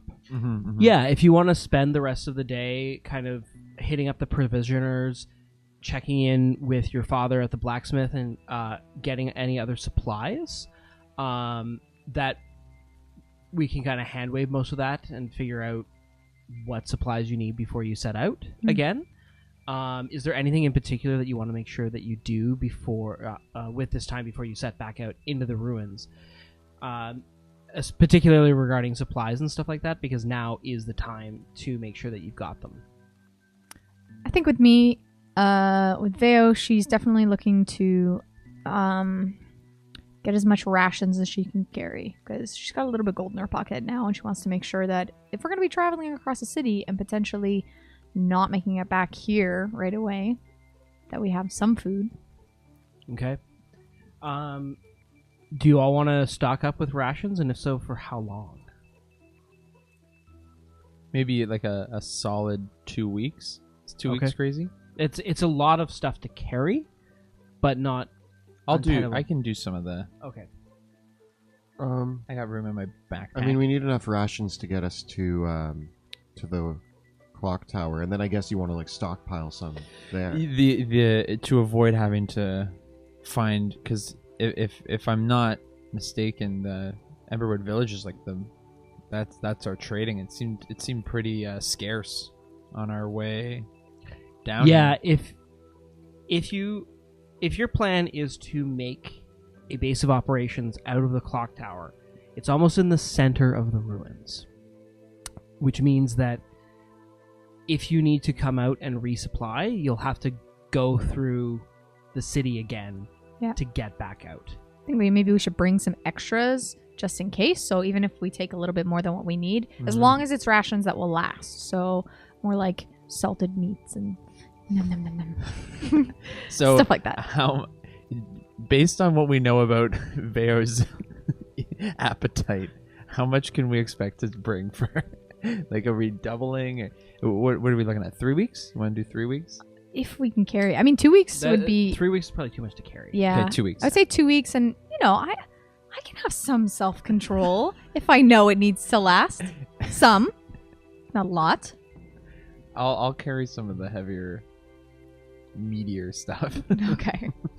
And so you head back up towards the small lake by Emberwood Village, where Aldor the Immense and his caravan are camped. And he greets you once again. Welcome back. Are you buying today? Yeah, I'd like to see your wares. Fantastic. So I provided you all with a list of all the exotic equipment that you can purchase from him, but pretty much anything in the player's handbook is available if you want to purchase it. In addition, I do have some very fine and exclusive wares if you might be interested in them. Exclusive? What's today's special? Well, I do have a selection of arcane potions and scrolls in my inventory, but in addition, a few artifacts have passed into my hands that I would be willing to part with for the right price. Tell me more. Yes, indeed. He pulls out his ledger, and he flips through the books, and he says, I have a shield.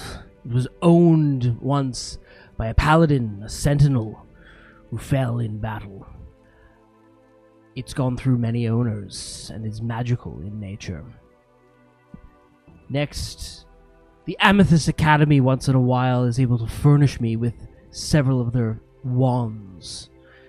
I have a wand imbued with magical missiles, which the Amethyst Academy has crafted, so you know it's high quality. And finally, one of the hooded lanterns owed me quite a debt and sold off his old magical bracers. It looks like they might be of elven make and enhance the archer's eye magically. Those. How much are those? We're saying like 100 gold for each? For the bracers, I couldn't part with them for less than 800 gold pieces. Whoa. I mean, I don't have 800. I have 400. Darling, that's insulting. That's friends and family discount. Aren't we friends and family? Maybe friends? I only give a friends and family discount. They look at him with these Puss in I Boots promise eyes. I'm giving you the same price I would charge my own mother. God's rest her very good soul in the depths of hell, but it's the same price for my mother, my father, anyone. I think I'll look elsewhere if that's the price I'm getting. You got anything cheaper? We're poor. Well, actually, we're quite rich, but apparently not rich. Stop. Nope. We're poor. Your individual purses might be a little bit light, but combined, if you were to. And you're asking me for a friends and family discount, and you won't even help out a friend in need? Companions. You just got new companions. armor. You did. I'm happy with my new armor. I could interest you in a potion for, say, 50 gold pieces, maybe 100. What kind of potion? Healing, mostly. I mean, It's all that sells round here. that's fair. Do you have any rations? Plenty. You can speak to my man in the back if you need some food and provisions for the city. He'll take your order, and we can agree on a fair price. How much for 2 weeks' worth? That we could furnish you for only 50 gold pieces for the lot of you. You're 25. trying to cut a deal with me, pussycat, but 25. I've been around the block a little bit longer than you might have. My prices are fair and reasonable. 30. I know how much food is worth in this city. Do you? I do. I do plenty of jobs to earn it. Make a persuasion check.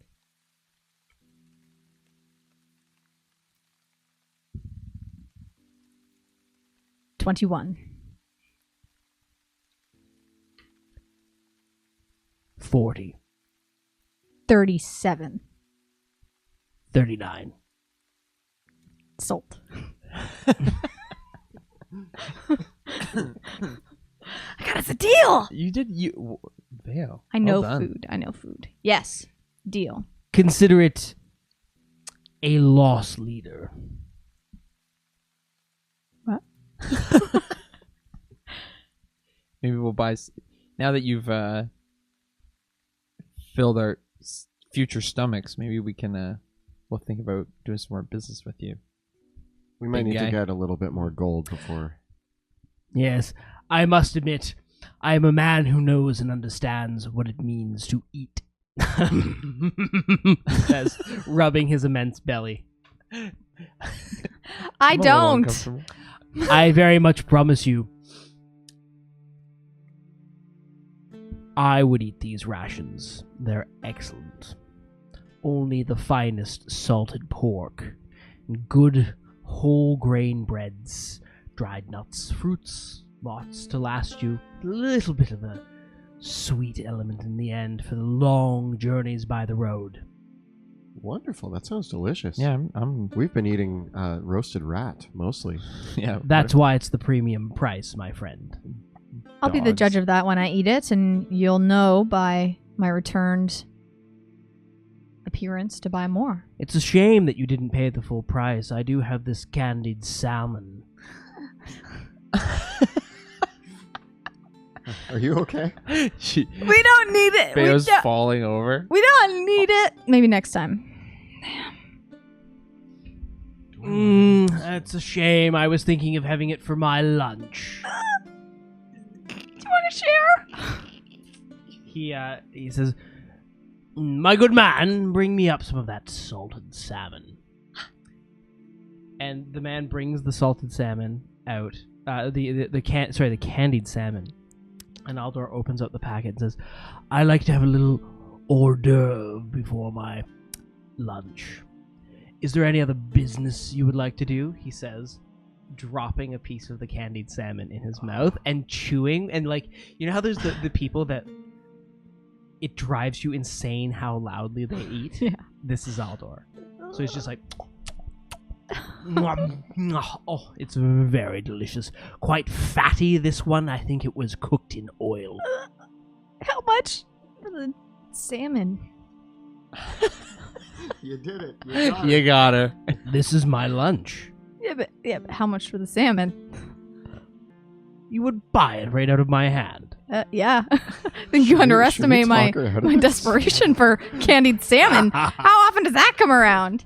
Wait, how often does it come around? Oh, it might be weeks, maybe months before I get more of this in supply. Guys. You know how much food's worth. It's your money. Could have been yours, but you wanted a discount. I'll remember this. Wait, the point of a discount. Please do. Next time I have it in stock, I'll keep you in mind. You don't sell any to me? Would you like to pay full price for the rations? Veo, we're fine. If we don't have salmon, it's fine. We can leave if you're okay with that. So it's 11 gold for the salmon? I can throw it in, yes. Sold. Yes. I will pay the 11 gold. Don't worry. Done. Yes! So excited. We went to the magic items dealer and bought rations and salmon. Candied salmon. Do you save it? Do you want me to hold on to that, Veo? Oh, I'm gonna save it. I'm gonna savor it. It'll be delicious. Thank you, sir. I will come back to you every time. Sebastian, you must understand that some of the most magical things in this world are the ones that end up in your stomach. Like ale. Yes. I mean, I think I'm stocked up on potions and... You used one. Yeah. And you have another. I have 3 others. You have 3 others? I mean, 1 other. Because I wrote... I have 2. I stole those 2 from the... Oh, right. By the way, you all owe 13 gold for these rations. I'm yeah. not paying for them out of my own purse. I thought you bought them. We'll divvy up the... 13 gold. I'll pay Veo her share as she hands me it to put in my backpack. And if there's any other supplies or other toolkits that you guys want to pick up, we can go over that. We can worry about that as it comes up. Yep. But if there are any other particular supplies like climbers kits or ropes or thieves tools or anything like that, Yeah, I did see those. I have thieves tools. How much for thieves' tools? 25. Sold. Okay. I don't know what... I'm proficient in them. More rope? And Maybe I'll have yeah. some. Do you have Yeah. Do you have a I'll buy longer these than a thieves' 50-foot tools. rope? And what time You'd need do to you get... close? They come in spools of 50. Oh, okay. Cool. So having visited Aldor, and none of you want to buy any of the potions or anything like that? Not yet. Okay. Not even just a healer's kit? How much is the healer's kit? 5. I'll buy a healer's kit. Okay. Yeah. Cool. So having stocked up with supplies, and made all your other arrangements, and had the armor finished up from Tobias Crowe, how would you like to spend the rest of the day before you decide to set out? Is your plan to set out in the morning then for Drakkenheim? Yeah, we should Okay. we should get an early start because Yeah, we'll leave at like sunrise. Or just before sunrise. can we get one more night of drinking in? Yeah, let's go. Can we Let's get go back to the one the pub. more? Just one more, like I mean, we're not going to be back here We're not for a gonna be able to while. drink for so a while, this is and- kind of like the nicest thing that we've had in a little the bit. hotel. I would not Yeah. say no to some tavern stew again. Mm. All right, You can convince me. let's hit up the tavern again. What's it called? The The Bark and Buzzard. the Bark and Buzzard. Oh yeah, with the sign. Mm-hmm. The Yeah, so the Bark and Buzzard, which the sign of it has a vulture eating the entrails of a dog, but both of them are smiling and laughing in the sign. Like, it's the most delightful thing that's ever happened. I Feeling laugh more at every home. time I see it too, because it's a dog being eaten by a buzzard. How can you Yes, not it is. laugh at that? Yeah. As you head into the Bark and Buzzard tonight, and it looks pretty lively as you head up in the later part of the evening. As you walk in, You can see a wide variety of folk have assembled in it. It's packed compared to the way that it was yesterday. And as you sit down and take your seats, a rather skinny-looking woman comes up and serves you and brings you some drinks. You don't see Karen or Holger Alsberg in the bar. Excuse me. Staff change? Where's the owners of the place? The woman turns around to you and says, "They've got the night off." Have they ever had the night off? I mean, I guess I haven't been here in a while. Maybe they're doing well. Maybe they hired more staff. What's your name? Cora. Cora. Do they often take nights off? They're getting older. Well, let's get a round. One round of drinks, Cora. Coming right up. I don't like her attitude. She's not very good at her As you job. walk away, Veo, you spy in the corner of the bar, seated at a table,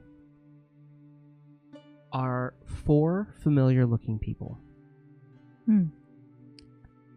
One of them, there are 2 halflings, a man and a woman, a dwarf, and a human man. And they are all wearing the bandanas of the Queen of Thieves. Uh-oh. And we recognized. Yes. 10 o'clock in the corner. Told you we should have killed them. We tried. They Are ran they the away. ones that The escaped? ones that got away. I threw my axe at one. I cast a I hope they spell at don't- one. hope they don't hold that against me.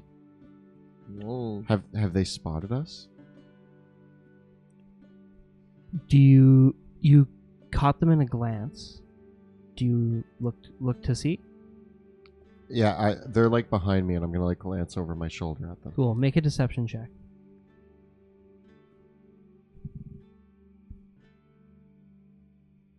22. You carefully turn around,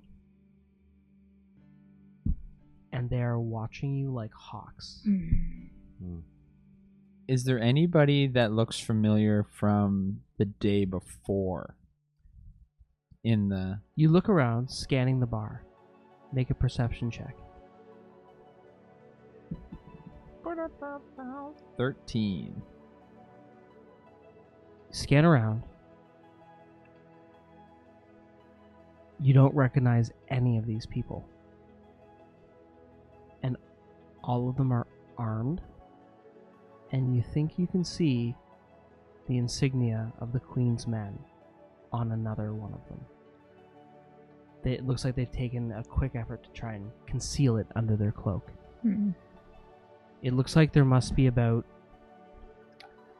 a dozen people in the bar. How close are we to the door?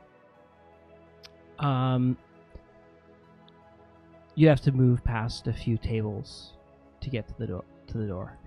And this is it, right? Yes. Yeah. Do you want to? Let's place some figures on the board. Let's see the setup. Okay.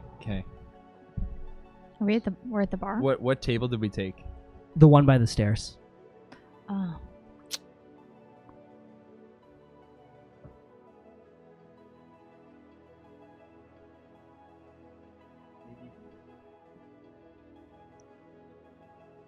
So there's the group of Put 4 me by at the stairs. far table. Put me by the stairs. Oh, okay. Yeah, that's nice. Because you turned your back to look at the bar. Yeah.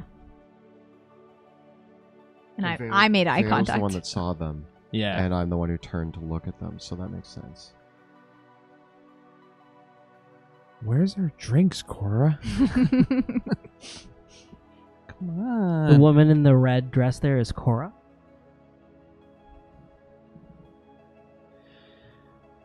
This isn't. And then if you want to put the others just Ominous around at the all. other tables. Anywhere you like. Surrounding us.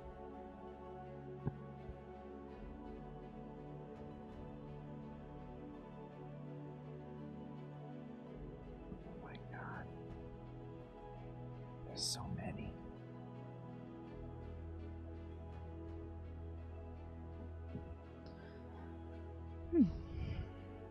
Yeah, that looks good.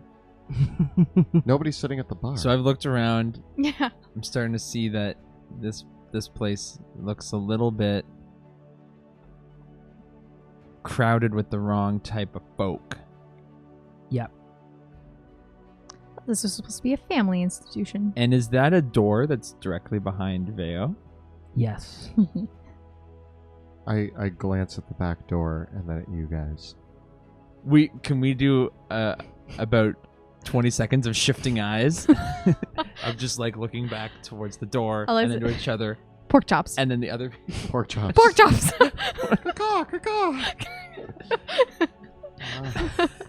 We really need to work on a signal here. I stand from the table and loudly say, I have to take a leak. and walk towards the door. Okay.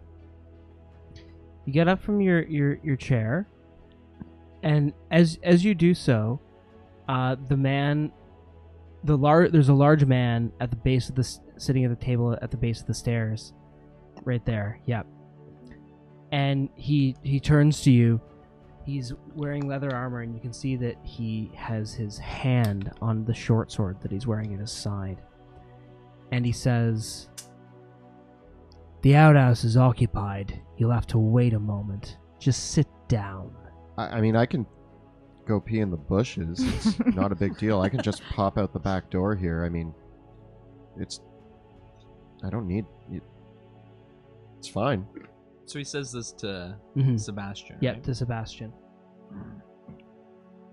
A little aggressive. You have some pretty aggressive thoughts on your bio breaks there. Yeah. Just in case you had to go at the other end. You don't tell my herald where to pee. And Fine. I'm going to grab the table Mhm. and flip it at him. So I'm just gonna pick up the table and just throw it at this There leather. goes the subtlety. Okay, so you knock the So table I over with stand a up loud and just- crash, spilling the empty mugs that were left on it all over the floor, and the room suddenly goes silent. Can you hear a pin drop as everyone else in the bar gets to their feet? I still had a few gulps of beer in there. You can pee it out. You can just what? So I'm standing up. I'm also holding the end of my sword, and I'm scanning the room. As you do, you see Cora. She kind of pulls her hair back. She straightens her dress a little bit, and she's got the drinks in her hands. And she says, "Now, there's no need to get aggressive again. We just want to have a little bit of a conversation with you lot." Oh, I mean, talking's good. We should talk with them. What do you want? First, right that table. Yeah, Pluto, we're civilized Have a people seat. here. Yeah, and I motion to the leather man. I'm gonna call him Leather Man. Okay.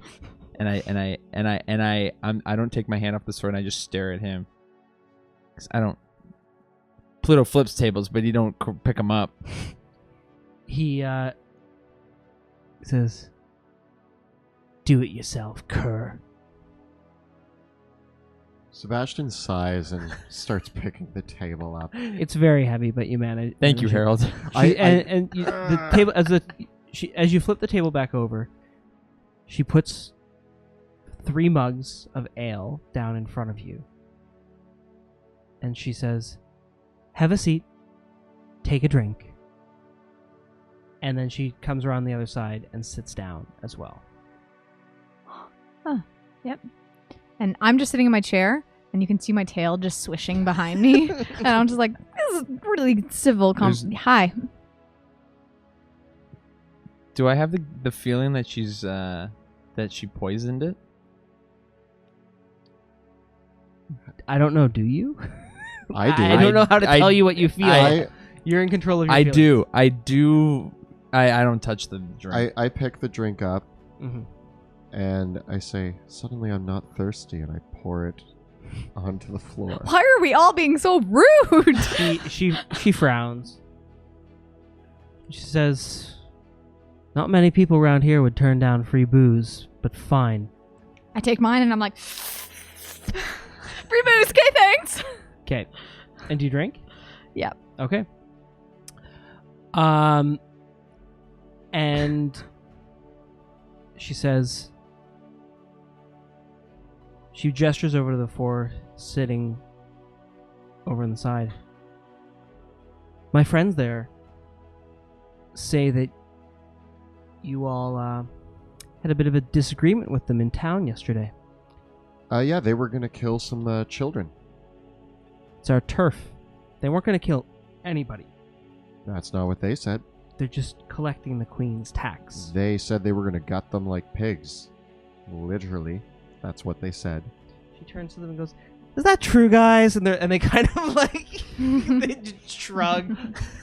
She's like, "Ugh." Regardless, you stepped on our business. You interfered, and now you've shown up here in town. I interfere when children and elderly are being threatened. Yes, that is that surprising to you? Come on. Come on. Did those guys give you any of their lecture about how crazy they are? They're perfect marks. Don't interfere on our business. This is your only warning. This is my town, not yours. Now you're on my turf, and you're causing problems.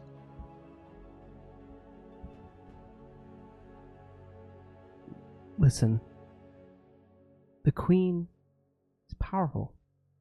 She's a merciful queen. She likes people who are useful, cooperative. She knows that there's too many corpses in Drakkenheim. When people are busy robbing instead of murdering, she says, turning to the group over there, the city runs well.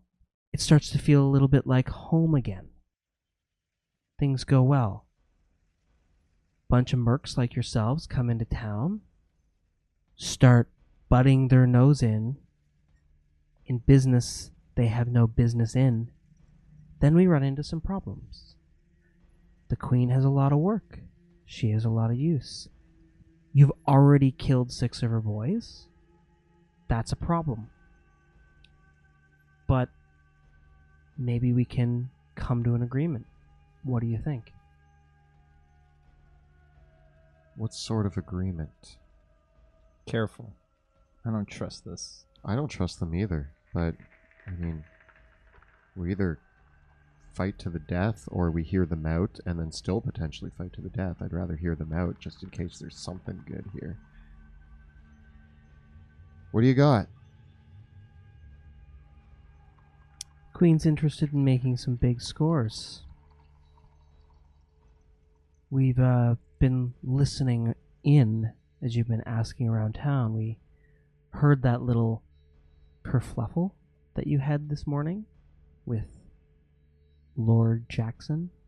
Jones. Oh, Lord Jones. It's confusing. Too many J's. A lot of Hey, J put names it this way. in Caspia. The Queen's looking for some interested and powerful business partners. The Jones are interesting and powerful. Maybe we make a deal with them. Maybe we make a deal with you. A good Caspian would never find themselves with scum like you.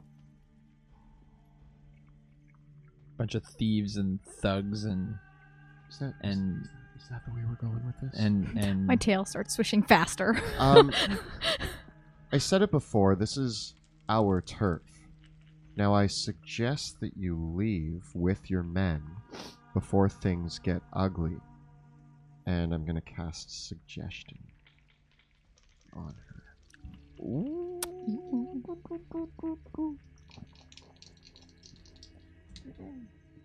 What's the saving throw DC? 15. She succeeds. Damn.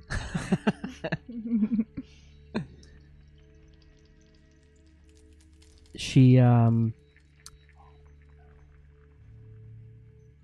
reacts, and one of the others say, "Oi! He just tried to bewitch Cora with his magic. I heard him speaking them words." I was mumbling. I mumble sometimes. It's pretty unmistakable. She stands back. And say, "I guess we're gonna do this the fun way. Roll for initiative." Guess we're no friends of the Queen's men, eh? I don't feel like we've made this choice. I don't deal with thugs. Had to go sticking our buns in their business. I need to get one of my dry erase markers. At least I'm So near we're the still door. around this nice little table here that's been corrected for some Run reason. away! I got to try my new spell out.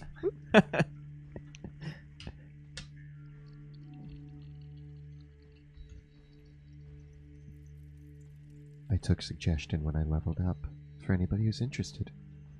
It hasn't worked well so far. We're 0 for 1, 0 for 1. but that's okay. You only have room for improvement.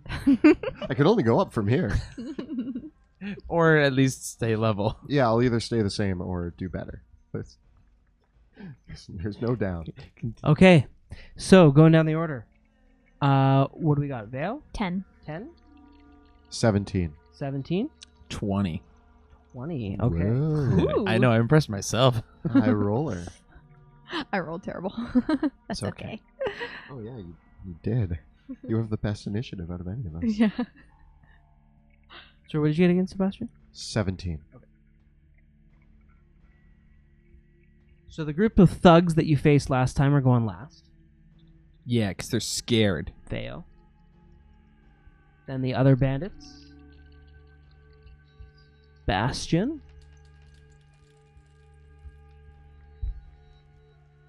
And Cora. Oh, And what we'll do is, since you were talking with Cora, I'm gonna move her right up over.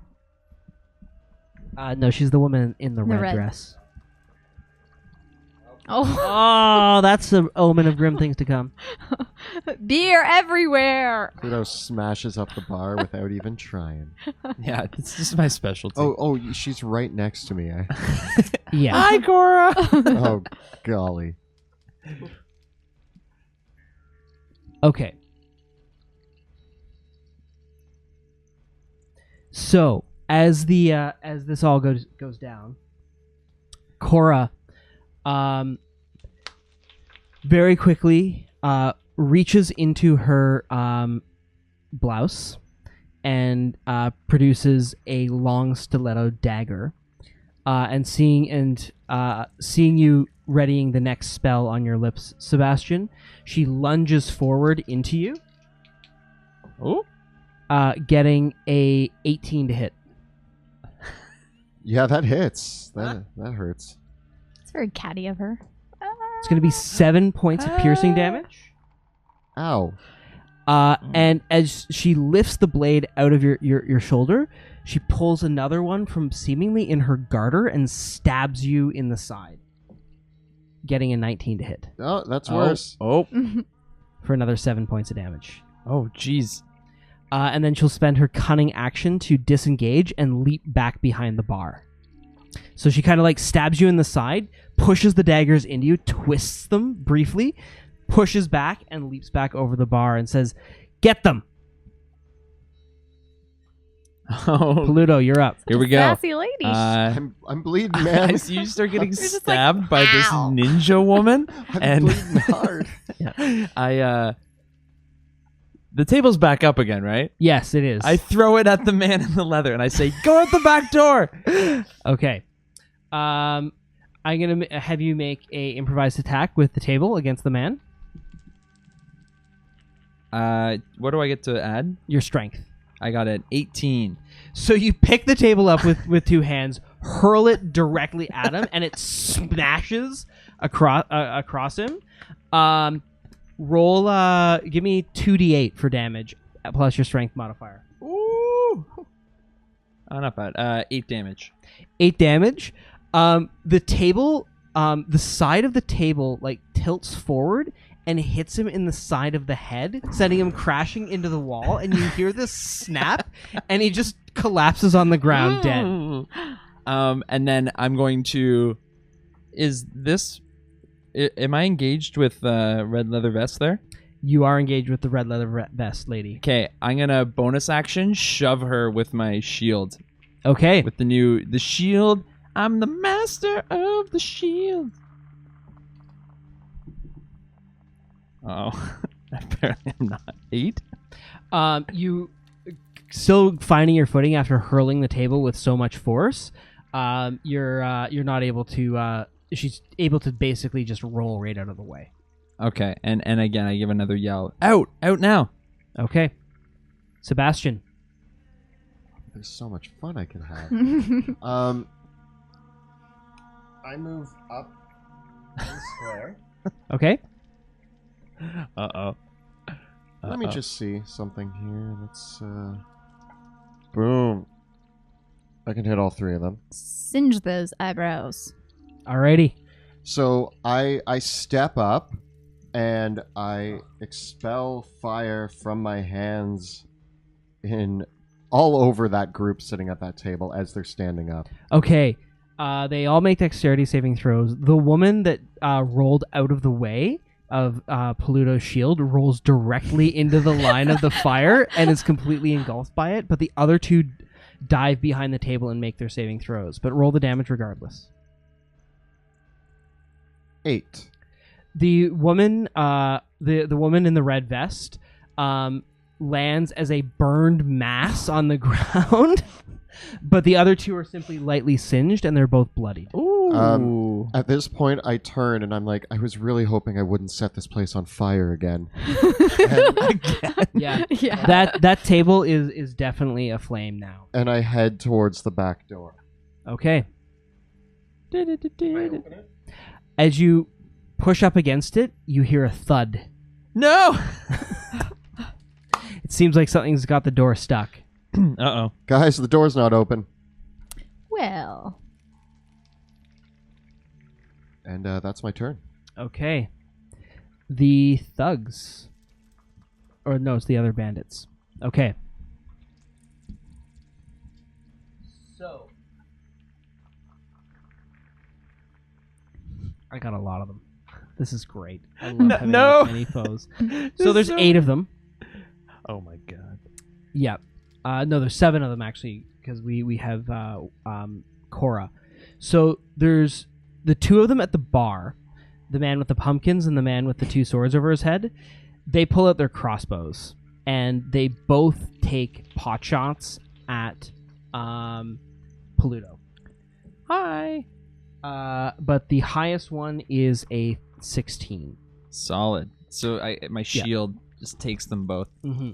The other 3 of them, the dwarf and the other man with the 2 swords, the one's closer to you.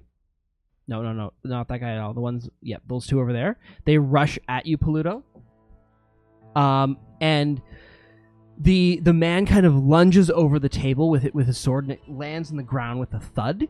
And as you step back, the dwarf woman swings a short sword at you, and she scores a critical hit. No! And it hits you right in the stomach. Pluto! For 8 points of damage. The 2 underneath the table that dodged out of the way of My fire. your fire, they come back around and they throw their daggers at you, Sebastian. The highest is an 11. Woo! So the 2 daggers. So you're pulling at the door, and basically these 2 daggers go whoosh whoosh they on stick either side. Either side Yeah. of me, and I'm like, oh god. I want to for the one that stabbed at the ground. Mhm. I want to bring my sword. I want to repost Okay. and bring my sword on. So she looks up at you with her knife in your gut, basically, and you bring your sword down on her. Make the attack roll. 18. The sword pommel lands on her head. Yeah. Just imagining all the fun bar fight music happening. For 13 damage.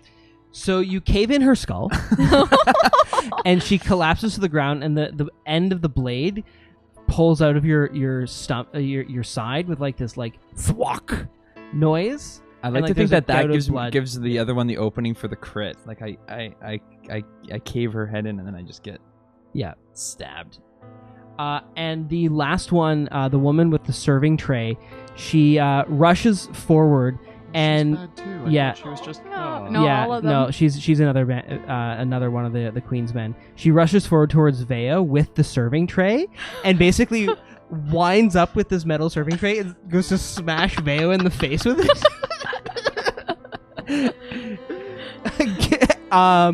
And she only gets a 8 to hit. A lot of And improvised weapons. all I say is, well, I didn't order that, so no thank you. Send it back to the kitchen. This chicken's cold. This lady's cold. Veo, it's your turn. So as she's swinging at me, I touch my shoulder and I cast Zephyr Strike as my bonus action because I'm getting the heck out of there. And I know the door is locked behind me, so I go for the closest open window. And I also have my feline agility, which allows me to get about 90 feet. So I'm going to scramble over to the window. And because I have Zephyr Strike, no opportunity That attacks. window is closed. Closed. So Yeah. the one beside it, yeah. Yeah.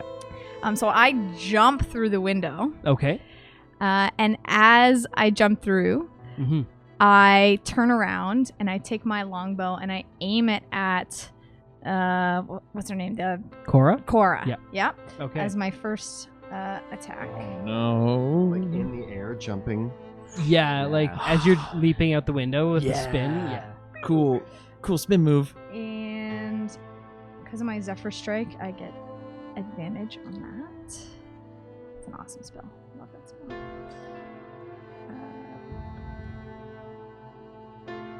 And I do 16 To hit. to hit. The arrow lands solidly and strikes her. Roll the damage. Ooh. And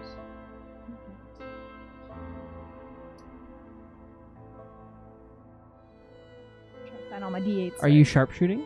I am not on Okay. this one. Okay. Just a cool jumping through window shot. Just through cool jumping through window shots. I'm taking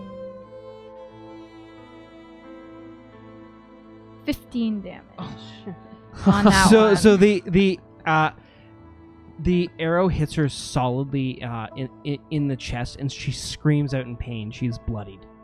Nice. And I'm going to run to the second open window Mm-hmm. and take another shot at her. Okay. This time, Just shooting at her through the window. also not with I won't take sharpshooter on this one either. With my longbow. And that's a 27 Oh to my hit. God. Yeah, that hits. Ooh. And 7 damage. Okay. She's Nice.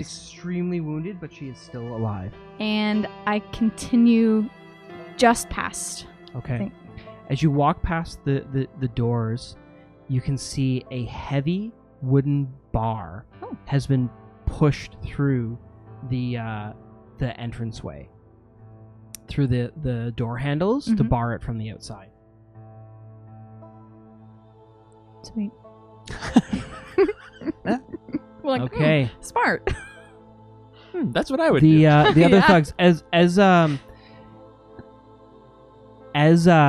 you run out, you can hear her screaming to the others, "Don't let her get away! Don't let her get away! Go after her!" and the few of them they get up, and the two halflings leap out the window. I can't see. I tried to go into battle mode. No, you're in battle mode. And the two of them see you. The two halflings leap out the window with their daggers, land on the ground, and they see you there, and you're like, now we're gonna be chasing you, pussycat. And they come at you with their daggers to attack. Oh no. Getting a 16 and a 17 to hit. Both hit. For a total of 10 damage. As the two of them basically leap out the window, and they kind of like bunny hop, like they land on the ground and then jump again right at you, kind of like with a bonsai scream, and land on the other side, and they rake their daggers down your back. And all you hear is The dwarf, the dwarf, he rushes for the door, and it looks like he forgot that the door has been barred. And he like pulls at it, and Cora screams at him, "You idiot!" And the other man goes out the front window as well and rushes towards the door. And you can hear Cora yelling, "Don't open the door, just go after her." Yep. And we go to the top of the round with Cora, who she dives behind the bar, and you see the doors to the kitchen fly open as she runs back inside there. Yeah, into the kitchen. Running away, eh? We keep letting them get away. Pluto, you're up. I'm gonna bring my sword down on Captain Crit over here. 20 to hit 20, that hits him. for 10 damage. What happens? So I scream out as he hits me, and I just straight up impale him with the sword. I just stab it into him, and I get. This is actually not the guy that crit you. This is the guy Oh. that landed on the ground. You You killed that already person. killed the They're already dead. I just stabbed through his foot, and then I kind of like uppercut him as I pull my sword out Oh, of his he foot. is extremely dead. And then I rush after. I go to slam the barmaid into the wall. So I'm gonna run at her, and I'm gonna bonus action shove her. Directly into the wall. Yeah. Nice. Getting a 14. Yeah, you send her slamming with. You want to knock her prone or yeah. push her? Okay, so yeah, you slam her back into the wall and knock her prone. Nice. Yep. And I scream out, get out of here, you thieves! That Nice. wasn't even cool, man. I should have came up with a way. Oh, I go, dinner is served. Afterwards, like Yeah. there's an awkward pause. There's a big long pause, and you can see me stumbling through the line. Sebastian, Get on you're your up. face, lady. Why not? Sebastian jumps up on the table and says, "Lights out," and then uses 2 sorcery points to cast darkness on himself. Okay.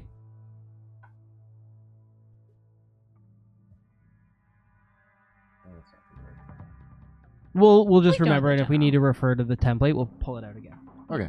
Yeah. So a shadow of darkness appears around me. I squeal. Shadowy goes. And I think that's all I can do. If I use sorcery points, that's my action, I think. Yeah. Yeah. So Okay. that's it. Does that darkness envelop Pluto? No. Okay. It does not. Okay. The bandits, with no recourse but to go, seeing all this magical darkness, all the bandits in the bar level all their crossbows and shoot Pluto. Hi. It's Yeah. Exactly what I was going for. So the one woman tries. So I turn around, yeah. and there's like 5 crossbows looking at me. More than that, there's 7 of them? Oh god. No. Yeah, there's 7 of them. 2, 3, 4, 5. There's one 6. behind it. 6, I There's- think. Yeah, no, there's one more. 6. And then there's the barmaid. So she's going to try to stab Pluto, but she's prone, so she's got disadvantage. So she only gets a 7. The others all try to shoot you. They basically all level their crossbows, and you hear this. Uh-oh. But I'm not doing so hot. That's a 5 and a 10. A 17 and a crit. The crit hits. Their aim is true tonight. Another crit and an 18. What? And a natural 1. So basically, The this 2 this, crits definitely hit. There's The 2 ones are crits good. and 2 hits. So you. Well, actually, my AC is now 19 because of my new armor. Okay, so the 18 didn't hit then. Yeah. Okay, so 2 crits though, and 1 regular hit. That is some hot dice. So basically, what happens is a pair of shots basically hit near your heart, I need that for the pumping. and the crits deal a total of 17 points of damage between the 2 shots, and the remaining hit only does 3 points of damage. Nice. I'm blooded, but You're still I'm up. standing. I'm up. So after basically seeing all of the everyone in the bar shoot you, and you're still standing, the other people go. Oh shit! I'm maybe it's because I slammed the lady into the wall and I start to rethink my choices. Sorry, lady. Veo, it's your turn. I cast another Zephyr Strike on myself because I want to get away from these Okay. halflings. And that lets me go 60 feet. So I want to go back the way I came Okay. and around the building. How far can I get? Right to there. At 60? Yep. Okay. You can see now that Sebastian is emanating magical darkness, so your line of sight is blocked because of the darkness there. Sorry. Or wait, you're inside the area of darkness, so you can, because you're not blind. As long as you're not targeting someone in the darkness, you're not blinded by it. Okay. Yep. No, I'm not. I am going to... Who am I going to take a shot at? I want to take a shot at the guy with the pumpkins. Okay, go for it. I'm going to use sharpshooter. Pumpkin man. But I get advantage with my Zephyr Strike. Mhm. And I get a 24. Nice. That hits. Oh, ouch.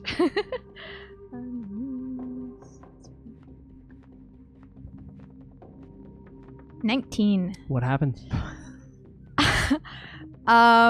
I want to get him square in the chest, but I want the pumpkins to go flying. So, Yeah, I think he was carrying the pumpkins as a diversion. He had his daggers in the pumpkins as a like dagger strike. And so he so the pumpkins go flying, and do they land safely? Oh, they do. The oh, good. still do Okay. it? Oh, good. Oh, Nice. thank goodness. That's wasted pumpkins. That Yeah, I would don't be a wanna waste shame. them. Someone in Twitch chat asks, I thought the darkness spell blotted out the entire area completely. Not in my campaign. Not when you play with a lighting designer who does not like that way. Yeah. The way that I roll the darkness spell, if you're wondering in Twitch chat, is that it works like actual darkness does in the real world, which means it's not an area of ink black darkness that you can't see out of. It's like an inverse pool of light. So while you're in it, you can see out of it. It's an interpretation of the spell that I prefer because But it actually then makes logical sense. What is the benefit of my ability? That you can see through it? Yeah. Because you can still see someone that's in it with you. Okay. Because Interesting. yeah. So if someone's right beside you in the darkness spell, They can't see me. they're effectively blinded, but you're not. But you can see outside of it, just like if you're standing in a pool of shadow. If you're standing in an area in real life, if you're standing in darkness and someone else is illuminated, they can't see you, but you can see them. Fair. Mm-hmm. Good question, though. Yeah, it's a tricky spell to adjudicate, and this is the one that makes sense to me. Maybe we should do a whole video on it. Ooh. Maybe we will. Yeah. Cool. So that actually was Veo. Veo, was there anything else you wanted to do with your turn? I think did I move all the movement I can move? 60 feet? Yeah. As long as I move 60 feet, then I'm good. Cool. The two halflings pursue you around the corner, but they have to use their entire movement to get right back up to you. Smell you later, halflings. Mm-hmm. Nice.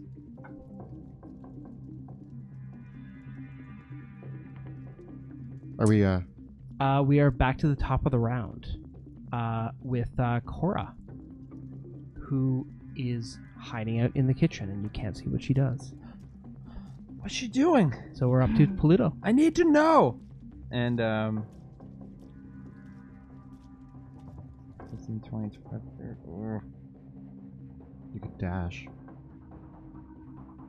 I'm gonna run towards the bar, and I'm gonna take a swipe at Captain Two Swords. There is the woman that's on the ground beside you. Oh yeah, I guess I could murder her, but no. Okay. She does take a swipe at you as you move away, but she misses. It hits the back of the leg plate on your armor, but doesn't penetrate. Okay. And so I'm gonna take a swipe at this guy, and then first I'm gonna swipe at him. Swipe.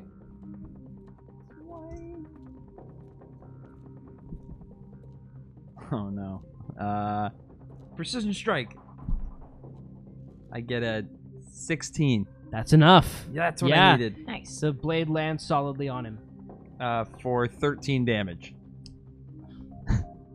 I slice him in half as I jump over the bar. His guts spill all over the bar. And And you jump over the bar? yeah, I want to jump over Okay. the bar. Alrighty. You leap over the bar. Oh, and then one more thing. I'm gonna do my healing. My Second win? Yeah. Sounds good. And then that's my turn. Sebastian, you're up. So from within my magical darkness, I'm going to cast Scorching Ray. So you have advantage on all the shots. And because I took Elven Accuracy... Oh my god. so I'm going to It target... begins. First, I'm going to target the Shield and Axe guy. Okay. Or the axe and shield guy. Axe and Shield. I'm just going to re-roll this dice because I can. And, no, 24 to hit. Yeah, that's flawless hit. For 6 damage. The fiery ray engulfs the man's head and burns it to a crisp. Nice. Fiery There it ghost. goes. Then the elf with the swords. Yep. And we'll re-roll. Cool. Over 20. Yeah.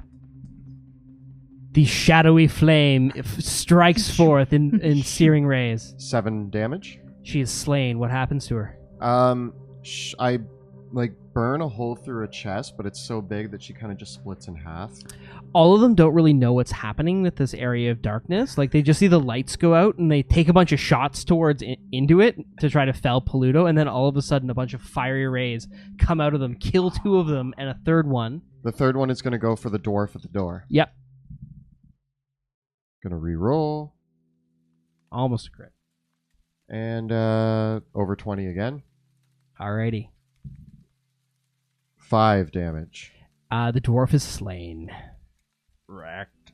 Yep, he was the one that got away from you earlier. Doesn't look like he recovered from all of his wounds, though. Awesome. Nice. You got your one sweet guy. revenge. Yeah. Yeah, and the one guy still standing in the room is one of the guys that got away earlier as well. There is also the barmaid. Is he, She's like, still laying panicked? And the down. barmaid. Slamming on the door. Yeah, he is. And that's what he's going to do. He's like, I shouldn't have ever come back and done any of this again. You guys are crazy. Yes, we're getting a good reputation. Yep. And he leaps out the window and runs screaming down the street. Don't let him get away. If he escapes twice, oh man. I'm going after Cora. Old Jimmy the Runner. Jimmy, old. Old Jimmy the Runner. Okay. And now the barmaid, she gets to her feet and stumbles forward, and she runs to the window as well. She dashes all the way out through the window, the far one, because she's not going to run into the area of darkness. That thing just fired fiery lasers out of it and killed 3 of her friends. So she's not going to have any of that. So she dashes out the window, dives out of it. If there was glass in it, it would be well broken by now. So she runs out into the street. And we go now to Veo. So I still have Zephyr Strike cast. Mm-hmm. So I'm going to continue to run past the windows. Because I'm going to try to make it to the back door so I can open it. Because I still know that they're stuck inside. Okay. So I want to get around the corner. Mm-hmm. You can see that a crowbar has been wedged in the door. And I want to pull it out. Okay. Pull it out and the door opens. Hi, guys. Oh, and everybody seems dead in here. And I run inside. Okay. You run inside. And there is some smoldering ashes of one of the central tables and several corpses in the rest of the bar. And I look towards the darkness, but I'm like, good job, Sebastian. I give you the thumbs up, but you can't tell. Can't see. All right. That's it. Yeah. At this stage, I'm going to send it over to Pluto. I'm gonna burst through the door into the what I believe is the kitchen. Mm-hmm. Using my shield as like a battering ram. Yep. And you can see that the back door is hanging open, ajar, but Cora is nowhere to be seen. I'm gonna go to the back door. Can I see in any direction? It's dusk, so night is starting to fall, and you think you can hear footsteps running off into the forest. The forest. I think we've done all we can for this. They can go home. I'm gonna do the and give tell up, the give up thing where I stand there again. Nuts. Nuts. Well, Is there anyone else in the kitchen? Like, I'm looking for Karen. oh yeah. You make a perception check. 13. You can hear some muffled screaming coming from the cellar door. Okay, I'm definitely gonna open it. Cool. Cautiously, but. And at that point, I think we will need to wrap up for the night. We're at 9 o'clock. Oh. Yeah. As the rest of the bandits flee, once again, the halflings and the human guy got away. 3 of them that were the ones that survived were the ones that I did get the dwarf. You did get the dwarf. Yeah. Finish the. Also, you guys see a big ball of darkness move to the table that's on fire, and I put out the fire, and then as I move away, you see that it's better. I imagine that you there's like chicken there, and then you go over there, and then you disappear, and the chicken's gone. The darkness moves in, and then like a pint of beer and the chicken are both missing from the table. I was gonna go over and be like, chicken, look, it's oh, it's and the plate is like doing the spin. It's like the little rock. And then my darkness spell disappears, and I'm sitting at the table eating chicken and drinking beer, being like, oh, I need to relax, guys. It's been a night. It's been a day. It's been a whole day. It has been a day indeed. We will pick this up again next week at 6 p.m. Eastern Time, and hopefully with all these audio issues fixed again, I'll do some big tests this weekend and see. Thank you again for bearing with us on it. We hope you enjoyed it regardless. We do have a few announcements to close things out. I do want to thank again to you, our viewers, and our cast, Kelly, Jill, and Joe, as well as Kyle, working tirelessly behind the scenes, and our producer, Clayton, for helping to bring all this stuff together and make sure that it runs as smoothly as we can get it going. They do a really great job. And you were chatting with Kyle in chat if you participated there, so a big thanks to him as well. And also, if you're enjoying the stream and want to help support our work, check out our Patreon. You can find it by following the links below or at patreon.com/dungeon_dudes. Kelly and I do post our new videos every Thursday on YouTube, where we cover everything Dungeons and Dragons, including advice for dungeon masters and guides for players. You'll also find prior episodes of this campaign available for your viewing there too. Definitely check out this week's episode because we just shot an amazing discussion between Kelly and I on horror. So for any of you running upcoming Halloween or scary adventures, we really love this one. So it's going to be a really good episode on Thursday. And tonight's audio was again brought to you by Tabletop Audio. Solid soundtrack. Yeah, and the narration for the introduction was performed by 100 Years Boars. Thank you so much for that. Our game accessories are generously provided by Axe and Shield. And we use terrain by Dwarven Forge and miniatures by Hero Forge and WizKids. Thank you so much for watching, and we'll see you next time in the Dungeons of Drakkenheim. Bye.